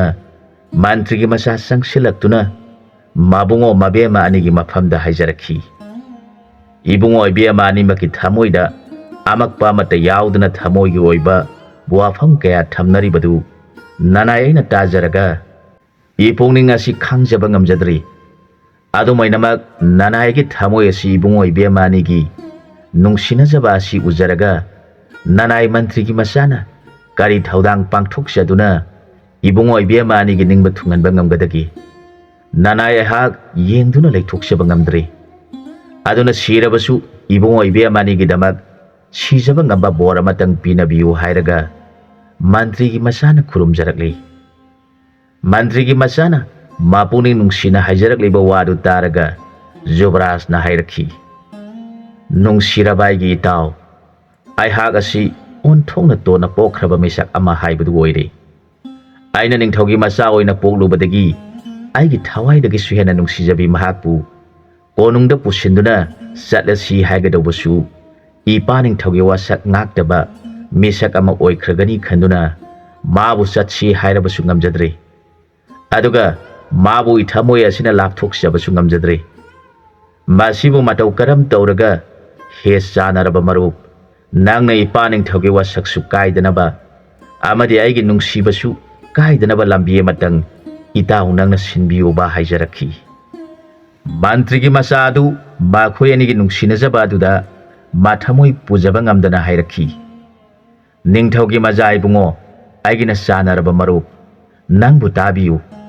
sangsargi apam nungsigi ithak asi ngasi khakta nanai gi mit asina kayam kanbano haibadu ujare aduna nanai aina haijaba matang ibungo ibema anina yabirabadi ibungo ibema ani gi ningba thungnaba lambi matang nanai aina haudoksage hairakhi wadu targa Jobrajna marup nang nungsiba karamba phaba wafamno takpirogaba marup loi hairakhi Jobraj ki wadu da mantri gi masana hairakhi ipaning thauna hairiba marandi leba ki rajkumari ligla sangbu lohongdriba phawadi ibungo ibema ani mak arotpa misak amagum laibiro aduga ibema gi sana thaknabagi pochak khudingmak Jobrajna konungdagi puthokpiraglaga nanai da sinabiu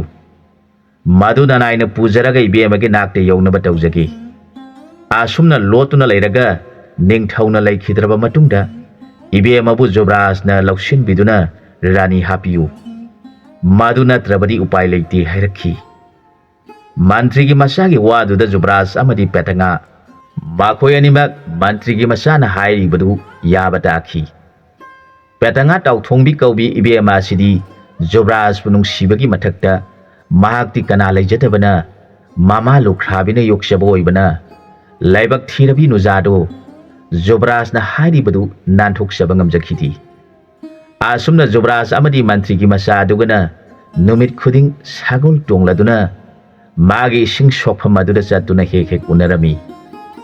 haujikti makhoi ani asi amana amabu udaba ngamnaraktri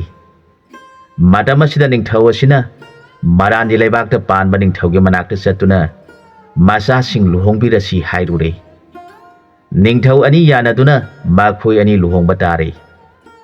maduda petanga tauthongbi kaubi ibema sidi hairang hairu panduna taujing mami tamba matam oikre mahaki thamoi adu yamna wakre mahak mimangda adumna leiba yaraktabadagi nomagi numit amada mahak mayumdagi mapan thoktuna satpa horagle mahak na khali aina taibang mirak asida laiba thoklabadi aibu popi palem ima sigi ikaiba phiruk khumba tholagani asum khanduna mahak sa kaina thana laiba mafam mamada lairuragi taibang kana udaba mafamda bonda panba uhai saduna pibungda mitamliba jiba simatang taibang phawdriba phawba lolurage khanduna mahak asungba bona du satuna laikri asomdana Jubraj Marandi Lebaki Rajkumari luhonglaba matungda mantri ki masaga loinana petanga ki laifamda laklami adubu mahakti amu hana ujaba phangdrabada Jubrajna matau mantri ki masa yenglaga hairakhi itau mahakpu aikhoina thengnaba laklibasi matam kuirakli adubu ngasi phawba mabu ujaba phangkhidri Jubraj puning yamna wakhri Jubraj amadi mantri ki masa makhoi anina Lukhrabi mamagi mafamda sangduna magi maramda hanglakpa matamda Lukhrabi mama aduna kapladuna isa sa nakhoi bu kana kanano aigi isa nupi adu kana gumba mapuk phaba ngamdabani pagi makha ponbi haibadu oikraba mali isa adu sikhre natraga hingli haiba khangba ngamkhidre mahak mafam khangdana mangkhre mahak kaina bagi maisang nei madi amo hana sangsara sida hingnindrabani hairaga Lukhrabi mama adu kablakhi wadu targa Jubraj ki thamoi kaikhi mana mafam satuna magi kungun liba horakhi adubu lot ke khanda lot khibadagi mahak amuk hana ujaba phangkhidre petanga tauk thongbi hairibi nupi asina mahakna songba bon kaya landuna chatkhibana nongmadi bon adugi mataida yumtom puk oina taba yum ama leibu urami maduda petanga tauk thongbina khali mafam asida mi leiba mali aiha mi unadana ba haiduna songba bona si phauduna lakhibana numit kayani haukrabani saba phanglakta basu kuirakli thawai hingna ba haiduna phangba bona sida phangba oi saduna lakpani adubo mafam asida mi taramliba sina karam tauribano aiha mi leiramduna thengnaba thoklabadi aina laklibasi mangba tare khanduna mahak mafam aduda sangsindri matamaduda mafam aduda lairiba ahal oiraba Moria nungtek shamba hairibani pa asina bon adudagi singma punama puraduna tholakpada nupi masa sibu ure mana khali aina uriba sibu mi oirigadra natraga laibu oirigadra mi leitaba mafam asida mahakna kari maramgi laklibano khanduna nupi asina tauriba mong adu mana yengduna leire nupi asina lairiba sang aduda sangsinba tauduna satke tauribadu uraga Moria nungtek shambana laurakhi ngai kho aige mangda salibi bema nangbu kanano kari maramgi mafam asida laklibano aige yawa sitarabati nahak makha tana satkhaganu aina haiba tadaduna nangna satkhiba thoklabadi nahak awaba soidana thoklagani ipana hairibasi nangna taraga nahak mafam aduda aibu ngaiduna leiramu laurakhi singma punpuba nipa adugi wadu taraga petanga tauk thongbi ibema adu satpa ngamdre mahak mafam aduda leptuna nipa sibu ngaiduna laikri nipa asina yausilaglabada makokta thongduna puriba singma punadu thadaraga nupi asibu munna yenglaga Moria kauba nipa sing hanglakhi isagi mata manbi ibema nahak ipagi phamda nangna oiragliba pumnamak sithaba leitana tamu ipana nangi nating pangani ipadi nama oibi Moria khombi aduga ai khuyani da leijabani isa isu amata leijadi nangi waru targa ipana nangbu isa oina loksingani napuningda singnaba tawdana ipagi phamda nangda oiragliba sigi maramda khangalu hairakli ahana sigi waru tajaraga petangana ahana dubu khurumjaraga haijarakhi tabiu ipao laibak thibi nasadi Lukhrabi masani ipa su masak khangjahodri khungang aduda ima isa tona leijabani adubu nasana sauraktuna laisaba pung pharakpa matamda noma ikutta patra paiduna ising soke laksabada laiba aduda panba ningthau adugi majai bungo tensu naha telhiba kauba siga Magi manai mantri ki masaga loina na makhoi ani thengnari. Ningthau ki maja ibungona nasa ibu apam nungsi mi haure. Nasa oibi aina nanai di lukhrabi masani. Sana konungda changduna Jobraj ki seba tawjabada matik sadabini. Nanai bu ngakpi o haijarabada Jobraj na nasa ibu nungsibi takpiduna. Nasa ina Jobraj ki mafamdagi nanthokjaba ngamdre. Nasa isu mabu nungsijaba horakle. Aikhoi ani nungsinaraba matungda nongmadi Jobraj na mabu pokpa ningthauna Marandi Leibaki Rajkumari Ligla Sangbu Magi damakta haina singnaduna luhongba tare haire. Jobraj ki wadu targa nasagi thamoi asi masya tana kaikhi. Mana sumna su hairakhi. Ibe manangna aigi hairu huninkhrabanina hairu adubu taibang phaudriba phauba napamda laigu takpiri. Wadu tajaraga nasa laibak thibidi tafam khangdaduna ithwai asi thajarage khanjaruri. Adubu Jobraj ki nungsikhraba hairu haipaliba si taibang phaudravadi aihak isa hatpi mama haibadu taragani khanjaduna bonda sangduna oisaduna mitamliba jiba sina taibang phaudriba phauba leijarage khanduna maraibak thirabi ima adu khangandana nasa hak bonda sum lakhibana ngasi pana leiriba mafam asi yoraklibani. Natrabade aina yum aduda laithokpa thoklabadi maraibak thirabi ima adu miyamgi mamangda soidana ikaiba choppa haibadu oiragani haiduna nasai hak miyamga thengnadana ba haiduna taibangdagi na thaiduna laksari bi nasani khumjarakhi. Nupi masa asigi thamoida siba sangba khandana ikai ki leitana asengba hairiba wafam adu taraga moria nungtek samba mamitiki mapi taraga sangsada miyoibana saliba si munna khanjaraga kaplakle. Aduga hairakhi ipagi bema nangna karigi na thamoi aduda kana laite khanduna waribano isagi damakta haloiraba moria nungtek sambai hak lairi nama ibema mori khombi lairi sashi ipagi yumda napa nama oiriba ikhoyani di laibak thibadagi imitta isai su amata ujaba phangdana ngasi phawba lairibani. Aduna nahakpo aina hek pokshaba isa haibadu ngasi kauba numitigi oirabani. Ipana wasakli ngasi kauba numit asidagi moria nungtek sambai hak isa ningon ama phanglabani. Taibangda amamba anganba khaibiriba Ishor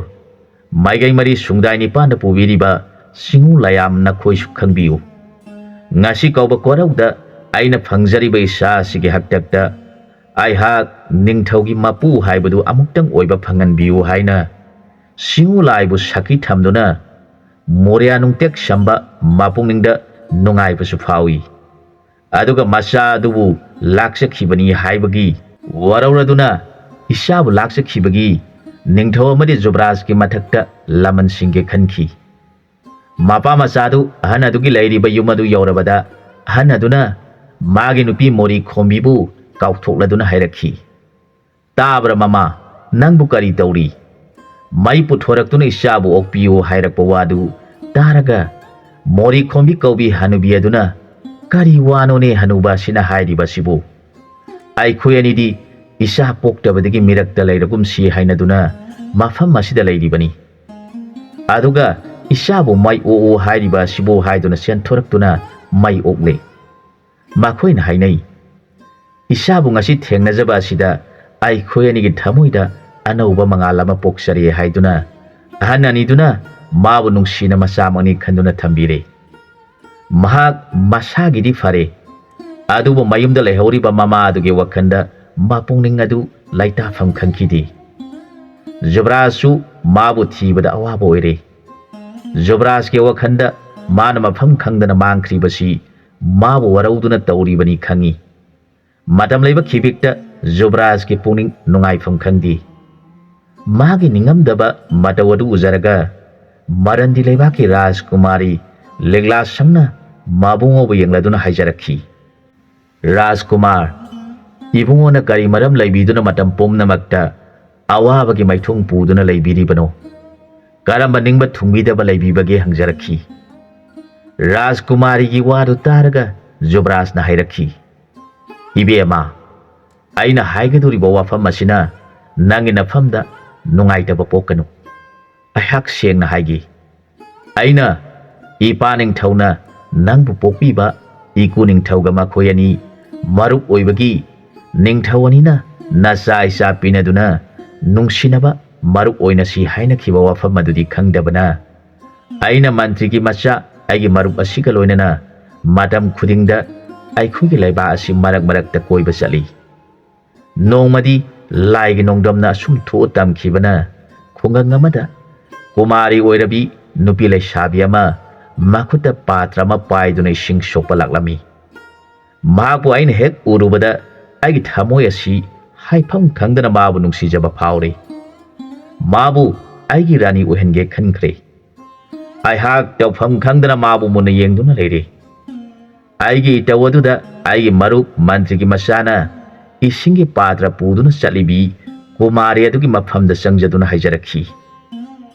ꯏꯕꯦꯝꯃ, ꯅꯍꯥꯛꯅ ꯄꯨꯔꯤꯕ ꯏꯁꯤꯡ ꯑꯗꯨ ꯑꯩꯒꯤ ꯅꯨꯡꯁꯤꯖꯈ꯭ꯔꯕ ꯃꯔꯨꯞ ꯑꯁꯤꯕꯨ ꯄꯤꯊꯛꯄꯤꯗꯨꯅ ꯃꯔꯨꯞ ꯑꯁꯤꯒꯤ ꯋꯥꯈꯜꯅ ꯉꯥꯎꯔꯤꯕ ꯀꯣꯛ ꯑꯁꯤ ꯐꯍꯟꯕꯤꯌꯨ ꯍꯥꯏꯅ ꯀꯨꯃꯥꯔꯤ ꯑꯗꯨꯒꯤ ꯃꯐꯝꯗ ꯍꯥꯏꯖꯔꯨꯕꯗ ꯃꯤꯅꯨꯡꯁꯤ ꯆꯥꯎꯕꯤ ꯀꯨꯃꯥꯔꯤ ꯑꯗꯨꯅ ꯏꯁꯤꯡꯒꯤ ꯄꯥꯇ꯭ꯔ ꯑꯗꯨ ꯄꯨꯔꯗꯨꯅ ꯑꯩꯒꯤ ꯅꯥꯛꯇ ꯆꯪꯁꯤꯜꯂꯛꯇꯨꯅ ꯏꯁꯤꯡ ꯑꯗꯨ ꯂꯧꯔꯒ ꯊꯛꯄꯤꯌꯨ ꯍꯥꯏꯕꯒꯤ ꯃꯑꯣꯡꯗ ꯂꯩꯈ꯭ꯔꯦ꯫ ꯃꯥꯒꯤ ꯃꯑꯣꯡ ꯑꯗꯨ ꯎꯖꯔꯒ ꯑꯩꯅ ꯏꯈꯨꯠ ꯈꯨꯠꯁꯣꯛ ꯌꯥꯖꯔꯦ꯫ ꯃꯥꯅ ꯏꯁꯤꯡ ꯍꯩꯊꯕꯤꯗꯨꯅ ꯑꯩꯅ ꯊꯛꯆꯔꯦ꯫ ꯑꯩꯈꯣꯏ ꯑꯅꯤꯃꯛ ꯃꯤꯠꯀ ꯃꯤꯆꯥꯟꯅꯅ ꯌꯦꯡꯅꯖꯔꯦ꯫ ꯃꯗꯨꯗ ꯑꯄꯥꯝ ꯅꯨꯡꯁꯤ ꯐꯥꯎꯅꯔꯦ꯫ ꯑꯩꯅ ꯃꯐꯝꯗ ꯑꯩꯒꯤ ꯑꯄꯥꯝꯕ ꯄꯨꯝꯅꯃꯛ ꯍꯥꯏꯖꯔꯕꯗ ꯃꯥꯅ ꯅꯨꯡꯁꯤꯅ ꯍꯥꯏꯔꯛꯈꯤ, ꯃꯖꯥ ꯏꯕꯨꯡꯉꯣ, ꯅꯅꯥꯏꯕꯨ ꯉꯥꯛꯄꯤꯌꯨ꯫ ꯅꯅꯥꯏꯗꯤ ꯑꯇꯣꯟꯕꯤ ꯂꯨꯈ꯭ꯔꯥꯕꯤ ꯃꯆꯥꯅꯤ꯫ ꯑꯗꯨꯅ ꯏꯕꯨꯡꯉꯣꯒꯤ ꯁꯦꯕꯥ ꯇꯧꯖꯕꯗ ꯂꯩꯕꯥꯛ ꯅꯤꯡꯊꯧꯒꯤ ꯃꯐꯝꯗ ꯂꯪꯖꯕ ꯊꯣꯛꯀꯅꯤ꯫ ꯑꯗꯨꯅ ꯅꯅꯥꯏ ꯑꯩꯕꯨ ꯉꯥꯛꯄꯤꯌꯨ ꯍꯥꯏꯅ ꯇꯣꯏꯅ ꯍꯥꯏꯖꯔꯕꯁꯨ ꯑꯩꯅ ꯃꯥꯕꯨ ꯅꯨꯡꯁꯤꯕ ꯄꯥꯝꯕ ꯍꯦꯟꯖꯟꯕꯒꯨꯝ ꯊꯣꯛꯈ꯭ꯔꯦ꯫ ꯃꯟꯇ꯭ꯔꯤꯒꯤ ꯃꯆꯥ ꯑꯩꯒꯤ ꯃꯔꯨꯞ ꯑꯁꯤꯒ ꯂꯣꯏꯅꯅ ꯅꯨꯡꯇꯤ ꯅꯨꯃꯤꯠ ꯈꯨꯗꯤꯡ ꯃꯐꯝ ꯑꯗꯨꯗ ꯆꯠꯇꯨꯅ ꯃꯥꯅ ꯁꯣꯛꯄ ꯏꯁꯤꯡ ꯊꯛꯄ ꯂꯦꯞꯇ꯭ꯔꯦ꯫ ꯃꯇꯝ ꯈꯔ ꯂꯩꯔꯒꯗꯤ ꯏꯄꯥ ꯅꯤꯡꯊꯧꯅ ꯅꯪꯕꯨ ꯂꯨꯍꯣꯡꯅꯕ ꯋꯥꯔꯤ ꯍꯧꯗꯣꯔꯛꯈꯤ꯫ ꯑꯗꯨꯕꯨ ꯑꯩꯗꯤ ꯅꯤꯡꯊꯧ ꯑꯅꯤꯒꯤ ꯑꯆꯦꯠꯄ ꯋꯥꯐꯝ ꯑꯗꯨ ꯈꯪꯗꯕꯅ ꯃꯥꯒꯤ ꯃꯐꯝꯗ ꯅꯨꯡꯁꯤ ꯏꯔꯤꯛ ꯍꯨꯟꯈꯤꯗꯨꯅ ꯂꯩꯈꯤꯕꯅ ꯑꯋꯥꯕ ꯑꯣꯏꯔꯦ꯫ ꯏꯕꯦꯝꯃ ꯔꯥꯖꯀꯨꯃꯥꯔꯤꯕꯨ ꯏꯄꯥ ꯅꯤꯡꯊꯧꯅ ꯑꯩꯒꯤꯗꯃꯛ ꯍꯥꯏꯅꯗꯨꯅ ꯊꯝꯕꯤ ꯍꯥꯏꯕꯁꯤ ꯈꯪꯗꯕꯅ ꯑꯩꯍꯥꯛ ꯑꯋꯥꯕ ꯑꯣꯏꯔꯦ꯫ ꯑꯩꯒꯤ ꯑꯋꯥꯕꯒꯤ ꯃꯔꯝ ꯑꯗꯨ ꯅꯪꯅ ꯏꯐꯝꯗ ꯉꯁꯤ ꯍꯪꯂꯤꯕ ꯑꯁꯤꯒꯨꯝ ꯃꯥꯅꯁꯨ ꯑꯩꯉꯣꯟꯗ ꯀꯔꯤ ꯃꯔꯝ ꯂꯩꯕꯒꯤꯅꯣ? ꯏꯕꯨꯡꯉꯣꯅ ꯑꯋꯥꯕ ꯃꯥꯏꯊꯣꯡ ꯄꯨꯕꯤꯔꯤꯕ ꯑꯁꯤꯕꯨ ꯍꯪꯖꯔꯕꯗ ꯑꯩꯅ ꯋꯥꯐꯝꯁꯤꯡ ꯄꯨꯝꯅꯃꯛ ꯆꯤꯠꯊꯕ ꯂꯩꯇꯅ ꯇꯝꯖꯔꯕꯗ ꯃꯥꯅ ꯀꯔꯤꯁꯨ ꯑꯋꯥꯕ ꯎꯠꯇꯅ ꯍꯥꯏꯔꯛꯈꯤ, ꯏꯕꯨꯡꯉꯣ, ꯋꯥꯐꯝ ꯑꯗꯨꯒꯤꯗꯃꯛꯇ ꯏꯕꯨꯡꯉꯣꯅ ꯑꯋꯥꯕ ꯑꯣꯏꯕꯤꯒꯅꯨ꯫ ꯏꯄꯥ ꯅꯤꯡꯊꯧꯒꯤ ꯍꯥꯏꯅꯈꯤꯕ ꯋꯥꯐꯝ ꯑꯗꯨ ꯉꯥꯛꯄꯤꯗꯨꯅ ꯅꯤꯡꯊꯧꯒꯤ ꯃꯆꯥ ꯏꯕꯦꯝꯃ ꯂꯤꯛꯂꯥꯁꯪꯕꯨ ꯂꯨꯍꯣꯡꯕꯤꯗꯨꯅ ꯔꯥꯅꯤ ꯑꯣꯏꯕꯤꯌꯨ꯫ ꯃꯗꯨꯅ ꯅꯅꯥꯏꯅ ꯄꯥꯝꯖꯕ ꯑꯣꯏꯖꯒꯦ ꯍꯥꯏꯅ ꯏꯐꯝꯗ ꯈꯨꯔꯨꯝꯖꯈꯤ꯫ ꯃꯗꯨꯒꯤ ꯃꯇꯨꯡꯗ ꯑꯩꯈꯣꯏ ꯑꯅꯤ ꯂꯨꯍꯣꯡꯂꯕ ꯃꯇꯨꯡꯗ ꯑꯩꯅ ꯃꯥꯕꯨ ꯎꯅꯕ ꯆꯠꯄꯗ ꯃꯍꯥꯛ ꯊꯦꯡꯅꯈꯤꯗ꯭ꯔꯦ꯫ ꯑꯩꯅ ꯃꯥꯕꯨ ꯄꯣꯛꯄꯤꯕ ꯏꯃꯥ ꯂꯨꯈ꯭ꯔꯥꯕꯤ ꯑꯗꯨꯒꯤ ꯃꯐꯝꯗ ꯆꯪꯖꯗꯨꯅ ꯍꯪꯖꯕꯗꯁꯨ ꯃꯍꯥꯛ ꯃꯐꯝ ꯈꯪꯗꯅ ꯃꯥꯡꯈ꯭ꯔꯦ꯫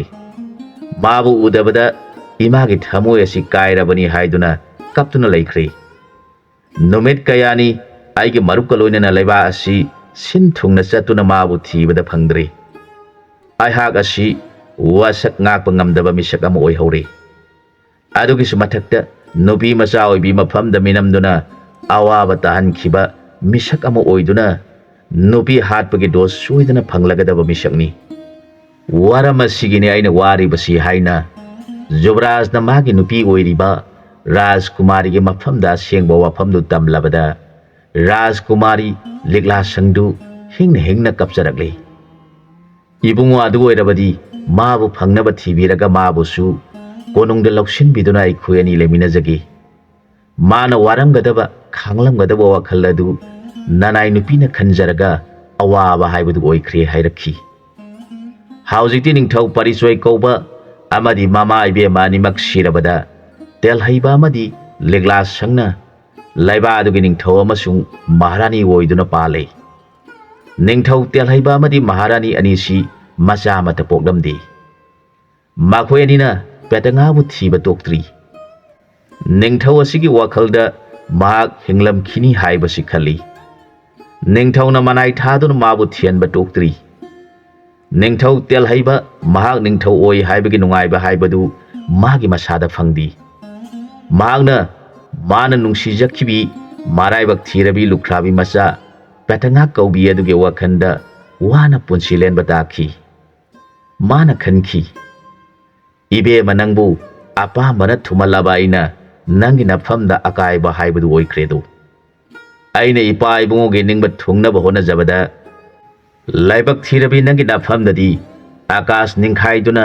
ꯅꯥꯀꯣꯛꯊꯛꯇ ꯇꯥꯈꯤꯕꯒꯨꯝ ꯄꯥꯡꯈꯛ ꯑꯣꯏꯈꯤꯗꯨꯅ ꯑꯩꯕꯨ ꯅꯪꯅ ꯃꯤꯅꯨꯡꯁꯤ ꯈꯪꯗꯕ ꯃꯁꯥꯒꯤ ꯑꯣꯏꯖꯕ ꯊꯤꯕ ꯃꯤꯁꯛ ꯑꯃ ꯍꯥꯏꯕꯗꯨ ꯅꯐꯝꯗ ꯇꯥꯈ꯭ꯔꯦꯗꯣ ꯑꯩꯒꯤ ꯄꯨꯟꯁꯤꯗꯤ ꯑꯃꯥꯡꯕ ꯍꯥꯏꯕꯗꯨ ꯑꯣꯏꯍꯧꯔꯦ ꯅꯪꯕꯨ ꯎꯗꯕꯗ ꯂꯩꯖꯕ ꯉꯝꯗ꯭ꯔꯕ ꯑꯩꯅꯤ ꯑꯗꯨꯕꯨ ꯏꯄꯥꯒꯤ ꯍꯥꯏꯅꯈꯤꯕ ꯋꯥꯁꯛ ꯉꯥꯡꯅꯕ ꯍꯣꯠꯅꯕꯗ ꯅꯐꯝꯗꯗꯤ ꯑꯀꯥꯏꯕ ꯍꯥꯏꯕꯗꯨ ꯑꯣꯏꯈ꯭ꯔꯦ ꯅꯍꯥꯛꯇꯤ ꯑꯣꯏꯖꯕ ꯄꯨꯝꯅꯃꯛꯄꯨ ꯊꯥꯗꯣꯛꯄ ꯉꯝꯕꯤ ꯑꯩꯕꯨꯁꯨ ꯅꯨꯡꯁꯤꯖꯕꯤ ꯃꯤꯁꯛ ꯑꯃ ꯑꯣꯏꯔꯝꯗꯨꯅ ꯑꯩꯒꯤ ꯃꯥꯡꯈ꯭ꯔꯒꯗꯕ ꯃꯤꯡꯆꯠꯄꯨ ꯅꯪꯅ ꯀꯟꯅꯅꯕ ꯍꯥꯏꯗꯨꯅ ꯀꯔꯤꯒꯤꯗꯃꯛ ꯏꯐꯝꯗꯒꯤ ꯂꯣꯠꯈ꯭ꯔꯤꯕꯅꯣ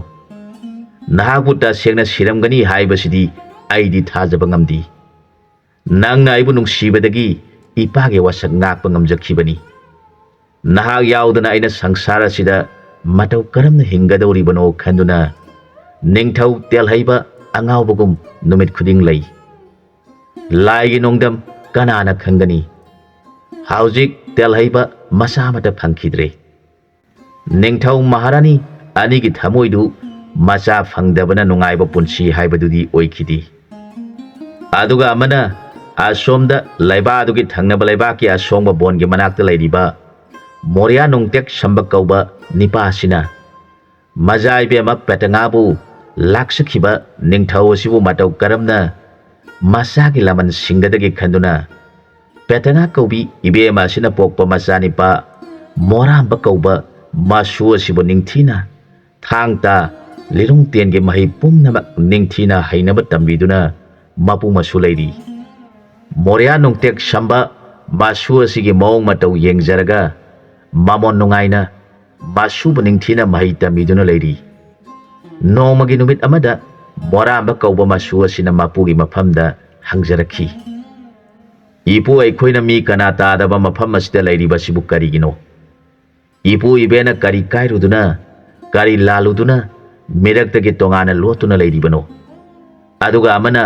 ꯑꯩꯕꯨ ꯄꯣꯛꯄꯤꯕ ꯏꯄꯥ ꯑꯗꯨꯅ ꯀꯅꯥꯅꯣ ꯀꯔꯤ ꯃꯃꯤꯡ ꯀꯧꯕꯒꯦ ꯍꯪꯂꯛꯂꯤ ꯃꯁꯨꯒꯤ ꯅꯨꯡꯁꯤꯅ ꯍꯪꯂꯛꯂꯤꯕ ꯋꯥꯐꯝ ꯑꯗꯨ ꯇꯥꯔꯒ ꯃꯄꯨꯒꯤ ꯄꯨꯛꯅꯤꯡ ꯌꯥꯝꯅ ꯅꯨꯡꯉꯥꯏꯔꯝꯗꯦ ꯑꯗꯨꯒ ꯄꯥꯈꯨꯝ ꯄꯤꯖꯕ ꯉꯝꯗꯅ ꯃꯁꯨꯕꯨ ꯃꯨꯟꯅ ꯌꯦꯡꯂꯒ ꯃꯃꯤꯠꯇꯒꯤ ꯄꯤꯔꯥꯡ ꯁꯤꯟꯊꯗꯨꯅ ꯑꯁꯨꯝꯅ ꯍꯥꯏꯔꯛꯈꯤ ꯏꯕꯨꯡꯉꯣ ꯅꯪꯅ ꯉꯁꯤ ꯏꯄꯨꯒꯤ ꯏꯐꯝꯗ ꯍꯪꯂꯤꯕ ꯋꯥꯐꯝ ꯑꯗꯨ ꯏꯄꯨꯅ ꯅꯣꯡꯃ ꯁꯣꯏꯗꯅ ꯍꯪꯂꯛꯀꯅꯤ ꯍꯥꯏꯕꯁꯤ ꯏꯄꯨ ꯈꯪꯉꯤ ꯃꯔꯝ ꯑꯁꯤ ꯂꯩꯕꯅ ꯏꯄꯨꯅ ꯏꯁꯨꯒꯤ ꯅꯐꯝꯗ ꯊꯥꯡ ꯇꯥ ꯑꯃꯗꯤ ꯂꯤꯔꯨꯡ ꯇꯦꯟꯒꯤ ꯃꯍꯩ ꯍꯩꯅꯕ ꯍꯥꯏꯗꯨꯅ ꯅꯨꯃꯤꯠ ꯈꯨꯗꯤꯡ ꯇꯝꯕꯤꯔꯤꯕ ꯑꯁꯤ ꯑꯇꯩ ꯑꯃꯒꯤ ꯅꯠꯇꯦ ꯏꯁꯨꯅ ꯍꯪꯂꯤꯕ ꯋꯥꯍꯪ ꯑꯗꯨꯒꯤ ꯄꯥꯈꯨꯝ ꯐꯪꯅꯕ ꯍꯥꯏꯗꯨꯅ ꯏꯄꯨꯅ ꯅꯪꯒꯤ ꯅꯍꯩ ꯍꯩꯅꯕ ꯇꯝꯕꯤꯔꯤꯕꯅꯤ ꯅꯪꯅ ꯅꯤꯡꯊꯤꯅ ꯅꯍꯩ ꯍꯩꯔꯗꯨꯅ ꯂꯩꯕꯥꯛ ꯑꯃꯒꯤ ꯂꯥꯟꯃꯤꯁꯤꯡꯒ ꯅꯊꯟꯇꯒ ꯂꯥꯝꯕꯥ ꯉꯝꯂꯕ ꯃꯇꯝ ꯑꯗꯨꯗ ꯏꯄꯨꯅ ꯅꯪꯅ ꯍꯪꯂꯤꯕ ꯋꯥꯍꯪ ꯑꯗꯨꯒꯤ ꯄꯥꯎꯈꯨꯝ ꯄꯤꯒꯅꯤ ꯅꯥꯄꯨꯅꯤꯡꯗ ꯆꯤꯡꯅꯕ ꯌꯥꯎꯗꯅ ꯏꯄꯨꯅ ꯇꯝꯕꯤꯔꯤꯕ ꯅꯍꯩꯅꯁꯤꯡ ꯑꯁꯤ ꯅꯤꯡꯊꯤꯅ ꯆꯦꯛꯁꯤꯟꯅ ꯍꯩꯅꯕ ꯍꯣꯠꯅꯧ ꯃꯄꯨꯅ ꯅꯤꯡꯕ ꯀꯥꯏꯕꯒꯤ ꯃꯑꯣꯡꯗ ꯃꯤꯅ ꯂꯥꯛꯆꯈꯤꯕꯒꯤ ꯃꯇꯧꯒꯨꯝ ꯉꯥꯡꯂꯛꯂꯤꯕ ꯋꯥꯐꯝ ꯑꯗꯨ ꯇꯥꯖꯔꯒ ꯃꯁꯨ ꯑꯁꯤꯅ ꯈꯜꯂꯤ ꯑꯩꯒꯤ ꯏꯄꯨ ꯑꯁꯤ ꯃꯊꯃꯣꯏꯗ ꯃꯤꯅ ꯂꯥꯛꯆꯈꯤꯕꯒꯤ ꯅꯨꯡꯉꯥꯏꯇꯕ ꯋꯥꯐꯝ ꯑꯃ ꯂꯩꯔꯦ ꯍꯥꯏꯕꯁꯤ ꯈꯪꯂꯗꯨꯅ ꯅꯨꯃꯤꯠ ꯑꯗꯨꯗꯒꯤ ꯃꯍꯥꯛ ꯅꯤꯡꯊꯤꯅ ꯃꯄꯨꯅ ꯇꯝꯕꯤꯕ ꯈꯨꯗꯤꯡꯃꯛ ꯍꯩꯅꯕ ꯍꯣꯠꯅꯗꯨꯅ ꯂꯩꯈ꯭ꯔꯦ ꯃꯣꯔꯥꯝꯕꯅ ꯈꯜꯂꯤ ꯅꯣꯡꯃꯗꯤ ꯏꯄꯨꯒꯤ ꯊꯧꯖꯥꯜꯗꯒꯤ ꯑꯩꯒꯤ ꯏꯄꯥ ꯃꯁꯛ ꯈꯪꯕ ꯉꯝꯖꯒꯅꯤ ꯑꯗꯨꯕꯨ ꯑꯩꯅ ꯏꯍꯩ ꯍꯩꯇꯕ ꯃꯤꯁꯛ ꯑꯃ ꯑꯣꯏꯔꯕꯗꯤ ꯏꯄꯨꯅ ꯏꯄꯥꯒꯤ ꯃꯁꯛ ꯇꯥꯛꯂꯣꯏ ꯍꯥꯏꯔꯤ ꯅꯪꯅ ꯅꯍꯩ ꯍꯩꯗꯨꯅ ꯂꯩꯕꯥꯛ ꯑꯃꯒꯤ ꯂꯥꯟꯃꯤꯁꯤꯡꯕꯨ ꯅꯊꯟꯇꯅ ꯉꯝꯖꯔꯕ ꯃꯇꯝꯗ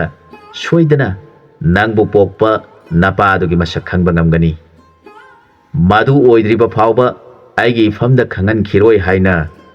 ꯏꯄꯨꯒꯤ ꯋꯥꯈꯜꯗ ꯂꯥꯛꯆꯈꯤꯕꯒꯤ ꯅꯨꯡꯉꯥꯏꯇꯕ ꯅꯤꯡꯉꯝꯗꯕ ꯃꯃꯤ ꯑꯃ ꯇꯥꯔꯤ ꯈꯟꯗꯨꯅ ꯃꯍꯥꯛ ꯃꯄꯨꯗ ꯃꯈꯥ ꯇꯥꯅ ꯋꯥꯍꯪ ꯍꯪꯈꯤꯗ꯭ꯔꯦ Mahaksu mapuna hairiba wafam aduna ningamdana mahai pumnamak haitaba yadi pumnamak pungamdaba yadi khanduna ningthina sekshina mapugi mafamdagi mahai tamjaki mag hauzik singnaba ama yauna honarakpana mahai masing sangkhona haiba misak ama oire mapu masuna langliba mawng mato adu uzaraga petanga tauthongbi kaubi ibemage pungningda nungaibasu phawi awabasu oi mana khali aigi ipagi mafamda aina thokhiba thaudok khudingmak sithaba tawduna tamkhibana ipagi mapuningda ningthau tel haibagi mafamda asauba warauba laman khumningbagi wakhal pokhre aduga isagi mafamda wari asisu khangan khiganu haina ipana haikhibana aina haidokpasu yadre laibak thirabi aidi awabai pakta tare ningamdaba laksakibana mai oina hauriba ipana masaigi laman singnaba honariba sisu aigi famdadi awabagi sarungni laman singgadoriba mahak adusu aigi di nungsijakraba iporoiba mahak aduni mahakpu kaina khiba nubit adudagi aigi thamoina kayada wajaba oikriba ngasi phawba magi wakhalna taibang sangsar thadokpa ngamdana lairiba ihangna karamna mapa masa yanabadu aina yengduna leigadoribano laibak thirabi petanga kaubi aise onthongna thina tambiram khredako haina numit khuding lona kapchaduna lairi mapa aduna mabu yenglaga haikhiba wafam adu mana ningsinglakhi mapa na mabu thengna numit aduda asumna haikhi ipagi bema haujikti nangi naming petanga tauk thongbi kauribasi toktuna ipana nangi namingdi sanarembi haina mingau birabani haikhi numit adudagi hauna magi mamingbu mapa mama aniduna sanarembi haina kaubiduna laiminaraklabani mama sanarembi na masa morambabu yenglaga hairakhi imagi bungo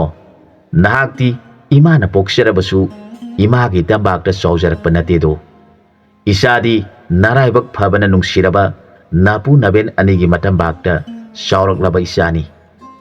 imana iraibak thibi oirabasu isadi maraibak phaba mapu mabengi thaujal phanglaba isani aduna imana sinagadaba wafamdi matam khudingmakta nangbu karida soikhigadage khanduna senariba napu naben ani asibu isagi na punsi aduna lairiba makhai khak kauthokanu makhoi anina haiba takpa wafam adu pangthongnaba honabada akiba haibadu isagi na phamda laitabo oiko napu naben anisi nangi na phamdadi laiga pangkhak oirabani maramadu laibana napu naben anina mirakta laitana songlaba mi tadaba mafam asida lairibani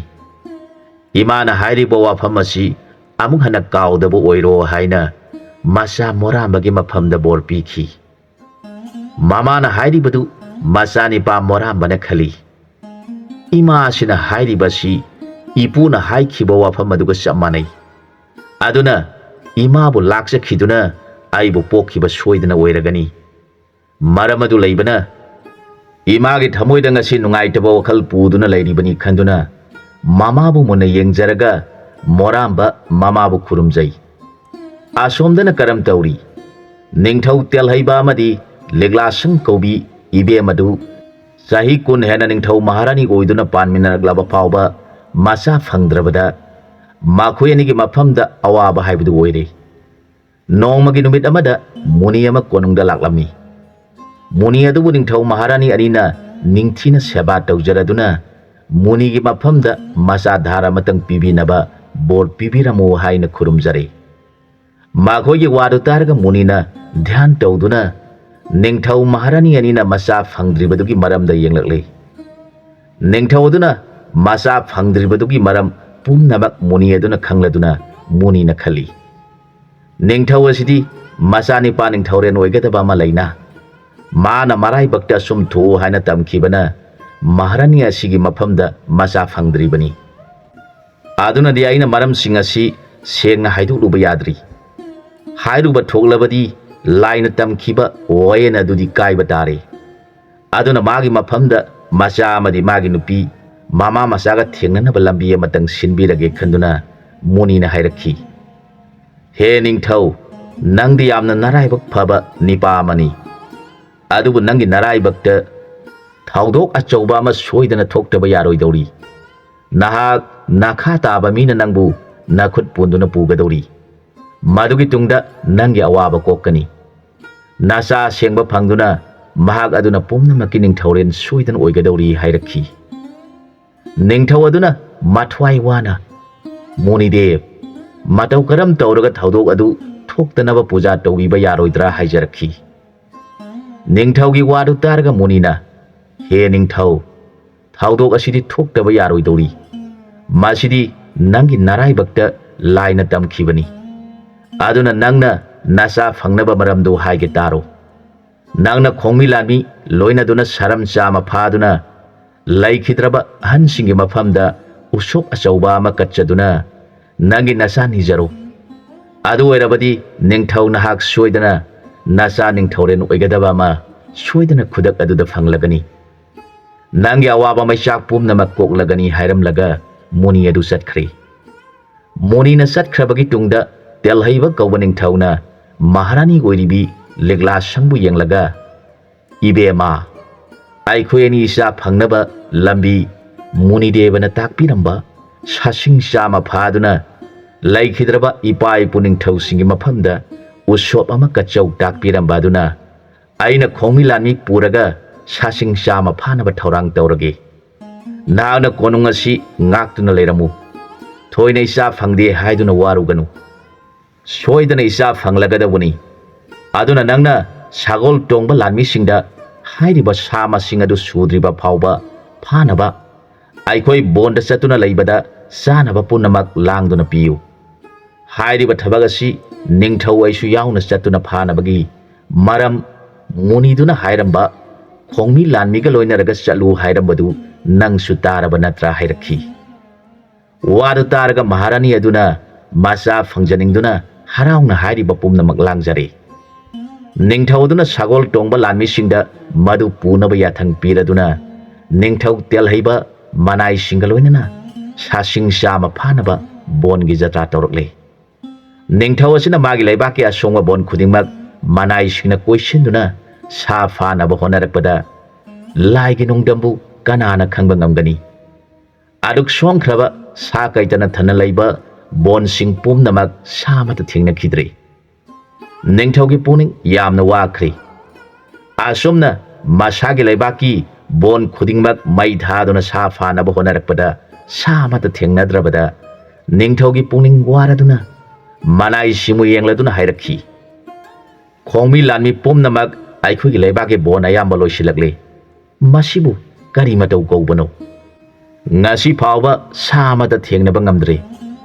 ꯅꯤꯡꯊꯧ ꯑꯩꯒꯤ ꯂꯥꯏꯕꯛ ꯑꯁꯤ ꯑꯣꯟꯊꯣꯛꯅ ꯊꯤꯅ ꯇꯝꯕꯤꯔꯝꯕ ꯍꯥꯏꯕꯗꯨꯅꯤ,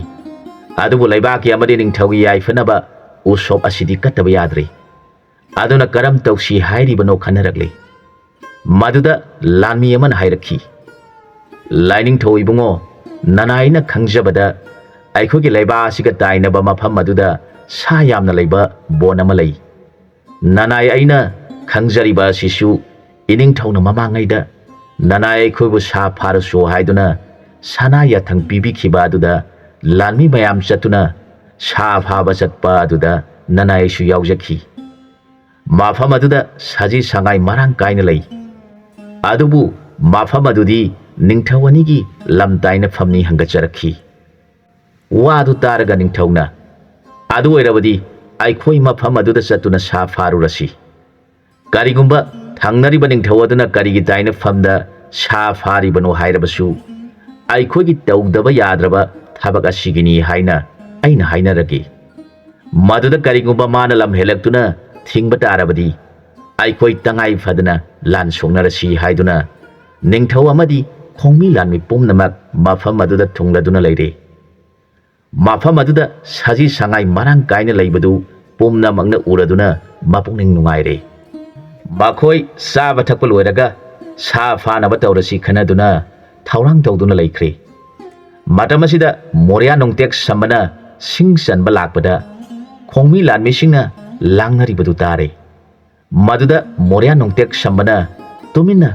Makhoi mayamna langliba ngangnaribasing adu taduna laikhri. Mahakna mayam aduna ngangnabadagi khangli. Lagliba ningthau asi telhaiba kauba ningthau adumangni khangduna mahak singma puna aduma puraga thuna mayumda lagli. Aduga masuni pa thirakli. Mahakna masuni pa yenglaga hairakhi. Ibungo ngasidi sak nganna sathokduna ipu isu aikhoi sathokduna puna leigadawani. Ngasi haiba numit asini ipu na ngairakleibasi. Ngasidagi ipu isu aikhoi awaba koklagadawani hairakhi. Mapugi wadu taraga moramba masuna ipu ngasi asibu karamba phaba tholagadaba khudam leibage hairakhi. Ngasi asi afaba mangol oigadaba khudam ama ipu na phangi.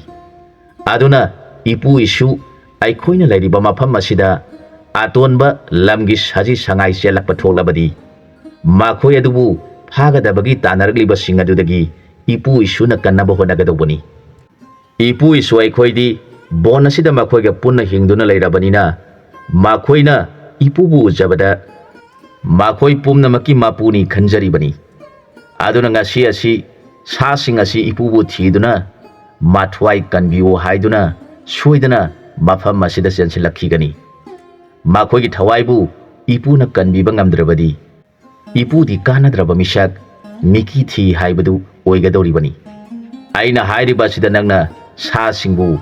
phagadoriba miyam adubu kirabadi ipu ithanta makhoiga mayoknagani.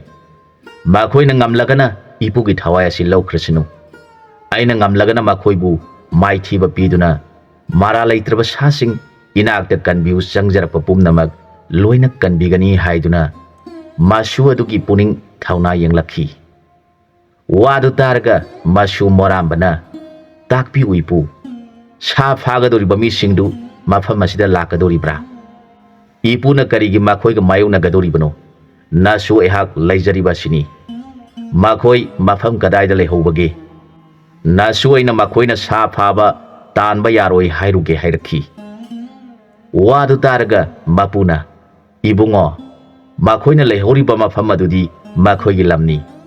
Ipuna haibadi aikhoigi leibaki lamoiba ipu isuna leiriba mafam asida sa sing aduna chensilakpa thoklabadi makhoibu sa phan gumsi haibagi wani. Haujik makhoida leihoriba bon adudi makhoigi lamni.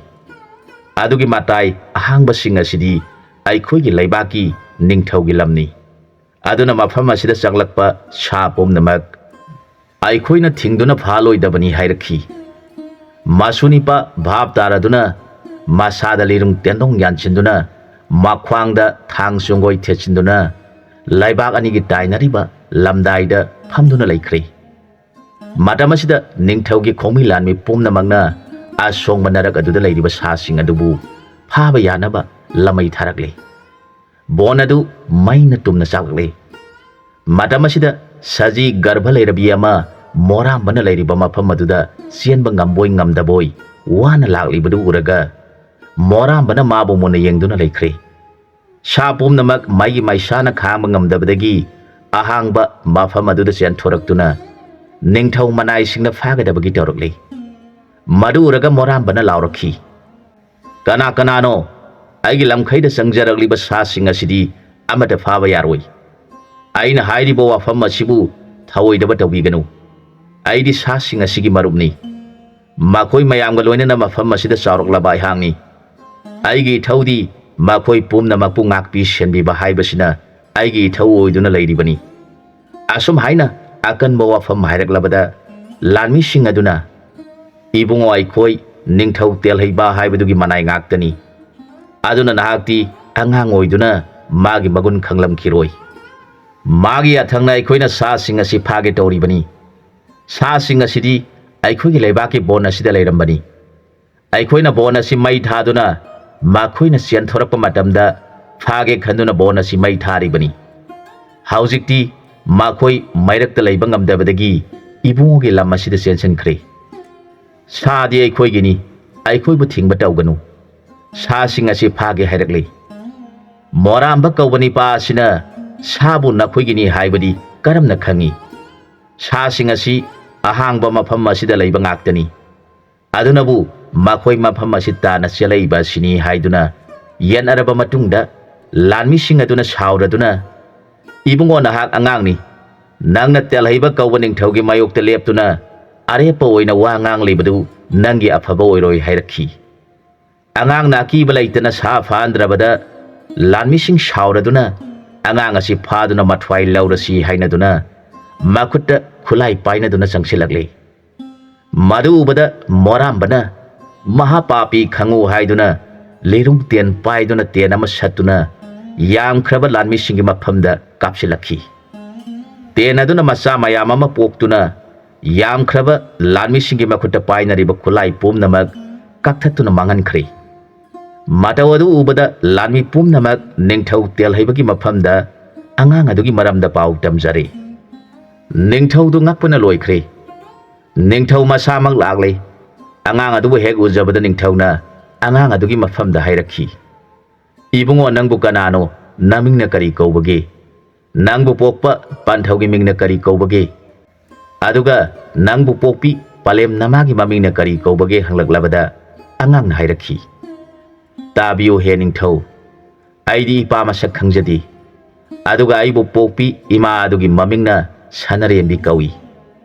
ꯏꯄꯨ ꯑꯗꯨꯒꯤ ꯃꯃꯤꯡꯅ ꯃꯣꯔꯌꯥ ꯅꯣꯡꯇꯦꯛ ꯁꯝꯕ ꯀꯧꯏ ꯏꯕꯦꯟ ꯑꯗꯨꯒꯤ ꯃꯤꯡꯅ ꯃꯣꯔꯤ ꯈꯣꯝꯕꯤ ꯀꯧꯏ ꯑꯩꯍꯥꯛ ꯃꯈꯣꯏꯒꯤ ꯃꯆꯥ ꯃꯁꯨꯅꯤ ꯑꯩꯕꯨ ꯏꯄꯨꯅ ꯑꯩꯈꯣꯏꯒꯤ ꯂꯝꯈꯩꯗ ꯂꯩꯕ ꯁꯥ ꯎꯆꯦꯛꯁꯤꯡꯕꯨ ꯉꯥꯛ ꯁꯦꯟꯕꯤꯌꯨ ꯍꯥꯏꯗꯨꯅ ꯂꯩꯔꯤꯕꯅꯤ ꯋꯥꯔꯝ ꯑꯁꯤ ꯂꯩꯕꯅ ꯑꯩꯒꯤ ꯂꯝꯈꯩꯗ ꯆꯪꯂꯛꯂꯤꯕ ꯁꯥ ꯎꯆꯦꯛꯁꯤꯡ ꯑꯁꯤꯗꯤ ꯐꯥꯕꯤꯒꯅꯨ ꯍꯥꯏꯖꯔꯤꯕ ꯑꯁꯤꯅꯤ ꯑꯉꯥꯡꯒꯤ ꯋꯥ ꯇꯥꯔꯒ ꯑꯃꯗꯤ ꯃꯁꯛ ꯎꯔꯒ ꯅꯤꯡꯊꯧ ꯇꯦꯜꯍꯩꯕꯒꯤ ꯊꯧꯅꯥ ꯂꯧꯁꯤꯡ ꯄꯨꯝꯅꯃꯛ ꯃꯥꯡꯈ꯭ꯔꯦ ꯃꯥꯒꯤ ꯄꯨꯛꯅꯤꯡꯗ ꯑꯁꯨꯝꯅ ꯈꯜꯂꯛꯈꯤ ꯑꯉꯥꯡꯒꯤ ꯃꯁꯛ ꯃꯇꯧ ꯑꯁꯤ ꯎꯕꯗ ꯑꯩꯅ ꯅꯤꯡꯁꯤꯡꯂꯛꯄ ꯃꯤꯁꯛ ꯑꯃ ꯃꯥꯒꯤ ꯃꯁꯛ ꯃꯇꯧ ꯑꯗꯨꯒꯤ ꯃꯃꯤ ꯑꯉꯥꯡ ꯑꯁꯤꯒꯤ ꯃꯁꯥꯗ ꯌꯥꯎꯔꯤ ꯑꯗꯨꯕꯨ ꯃꯥꯅ ꯍꯥꯏꯔꯤꯕ ꯁꯅꯔꯦꯝꯕꯤ ꯍꯥꯏꯅ ꯃꯃꯥ ꯑꯗꯨꯒꯤ ꯃꯃꯤꯡ ꯀꯧꯔꯤ ꯍꯥꯏꯔꯤꯕꯁꯤꯗꯤ ꯈꯦꯠꯅꯕ ꯈꯔꯗꯤ ꯂꯩ ꯑꯗꯨꯝ ꯑꯣꯏꯅꯃꯛ ꯑꯩꯅ ꯑꯉꯥꯡ ꯑꯁꯤꯗ ꯑꯀꯟꯕ ꯋꯥꯍꯩ ꯑꯃ ꯐꯥꯎꯕ ꯁꯤꯖꯤꯟꯅꯕ ꯉꯝꯖꯗ꯭ꯔꯤ ꯀꯔꯤ ꯃꯇꯧꯅꯣ ꯈꯜꯂꯒ ꯑꯉꯥꯡ ꯌꯦꯡꯂꯒ ꯇꯦꯜꯍꯩꯕ ꯅꯤꯡꯊꯧꯅ ꯍꯥꯏꯔꯛꯈꯤ ꯏꯕꯨꯡꯉꯣ ꯅꯪꯅ ꯑꯩꯕꯨ ꯅꯈꯣꯏꯒꯤ ꯑꯍꯟꯁꯤꯡ ꯑꯗꯨꯒꯤ ꯅꯥꯛꯇ ꯄꯨꯗꯨꯅ ꯆꯠꯄꯤꯔꯣ ꯑꯩꯍꯥꯛ ꯃꯈꯣꯏꯒꯤ ꯃꯐꯝꯗ ꯍꯥꯏꯖꯒꯦ ꯍꯥꯏꯔꯛꯂꯕꯗ ꯑꯉꯥꯡ ꯑꯗꯨꯅ ꯇꯥꯕꯤꯌꯨ ꯍꯦ ꯅꯤꯡꯊꯧ ꯑꯊꯣꯏꯕ ꯑꯩꯅ ꯅꯤꯡꯊꯧꯕꯨ ꯄꯨꯗꯨꯅ ꯆꯠꯃꯤꯟꯅꯕ ꯇꯥꯔꯕꯗꯤ ꯏꯄꯨ ꯑꯗꯨꯅ ꯑꯩꯕꯨ ꯄꯥꯡꯗꯕ ꯃꯤꯁꯛꯀꯨꯝ ꯈꯟꯕꯤꯗꯨꯅ ꯅꯪꯅ ꯀꯔꯤꯒꯤ ꯁꯥꯁꯤꯡ ꯉꯥꯛꯎ ꯆꯠꯈ꯭ꯔꯒ ꯅꯤꯡꯊꯧ ꯑꯁꯤꯕꯨ ꯀꯤꯗꯨꯅ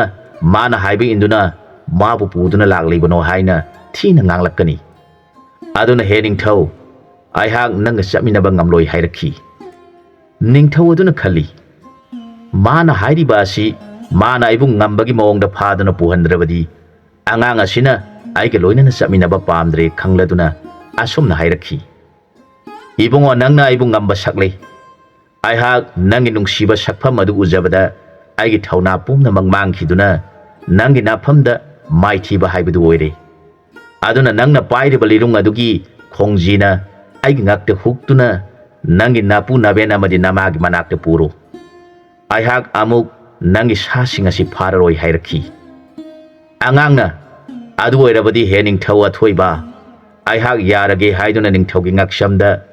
ꯂꯤꯔꯨꯡꯒꯤ ꯈꯣꯡꯖꯤ ꯑꯗꯨꯅ ꯍꯨꯛꯂꯒ ꯅꯤꯡꯊꯧꯕꯨ ꯃꯄꯨ ꯃꯕꯦꯟ ꯃꯃꯥꯅ ꯂꯩꯔꯤꯕ ꯃꯐꯝ ꯑꯗꯨꯗ ꯄꯨꯔꯛꯂꯦ ꯃꯆꯥꯅ ꯅꯤꯡꯊꯧ ꯑꯗꯨꯕꯨ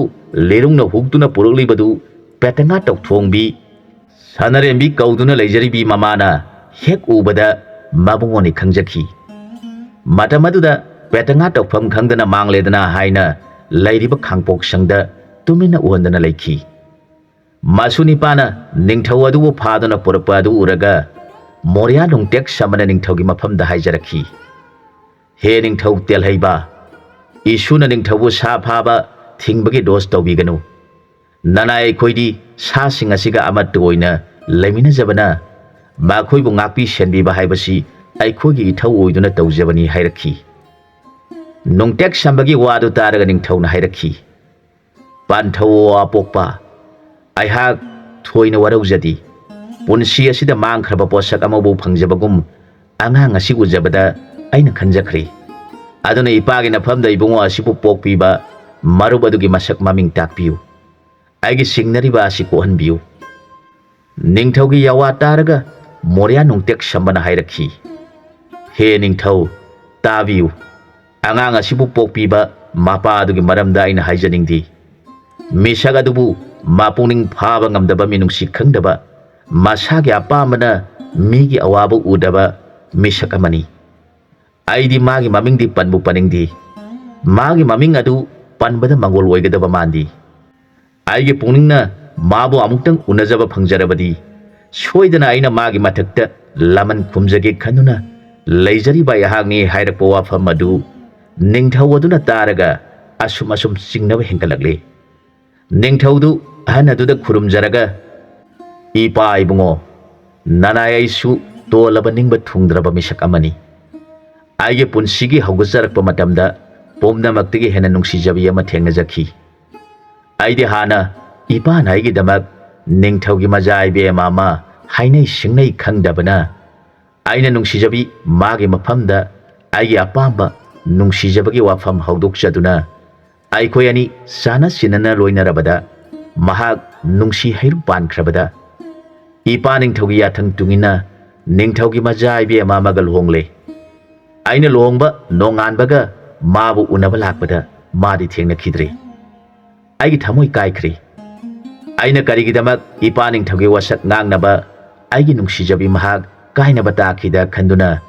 aina mabu mafam khuding thirakpada mahak amuk thengna khidre ipana haibiriba misak aduga aingonda thogliba wafam asiga manari aduna ipana aibu thina seibiduna aina tawjakhiba nipa thokhidaba adugi mahaina ngasi phawba mabu thijariba sini ipana sanbiduna ngang asibu popi laibak phabi adubu amukta nasagi mit asini yengjaba phanganbiu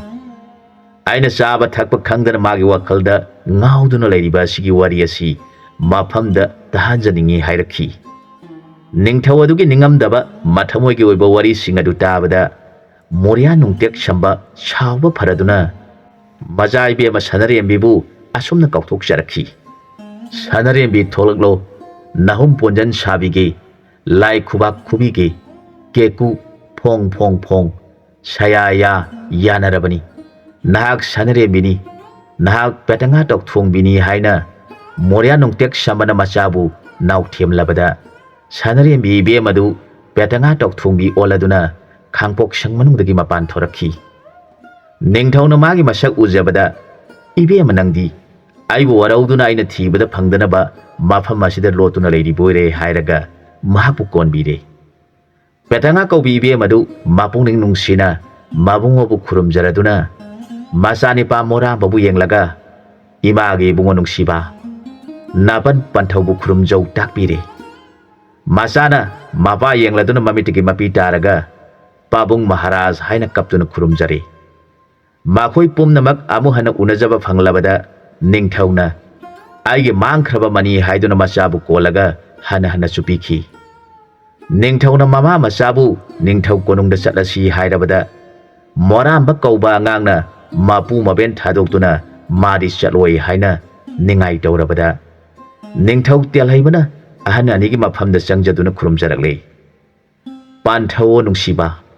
palemo nungsibi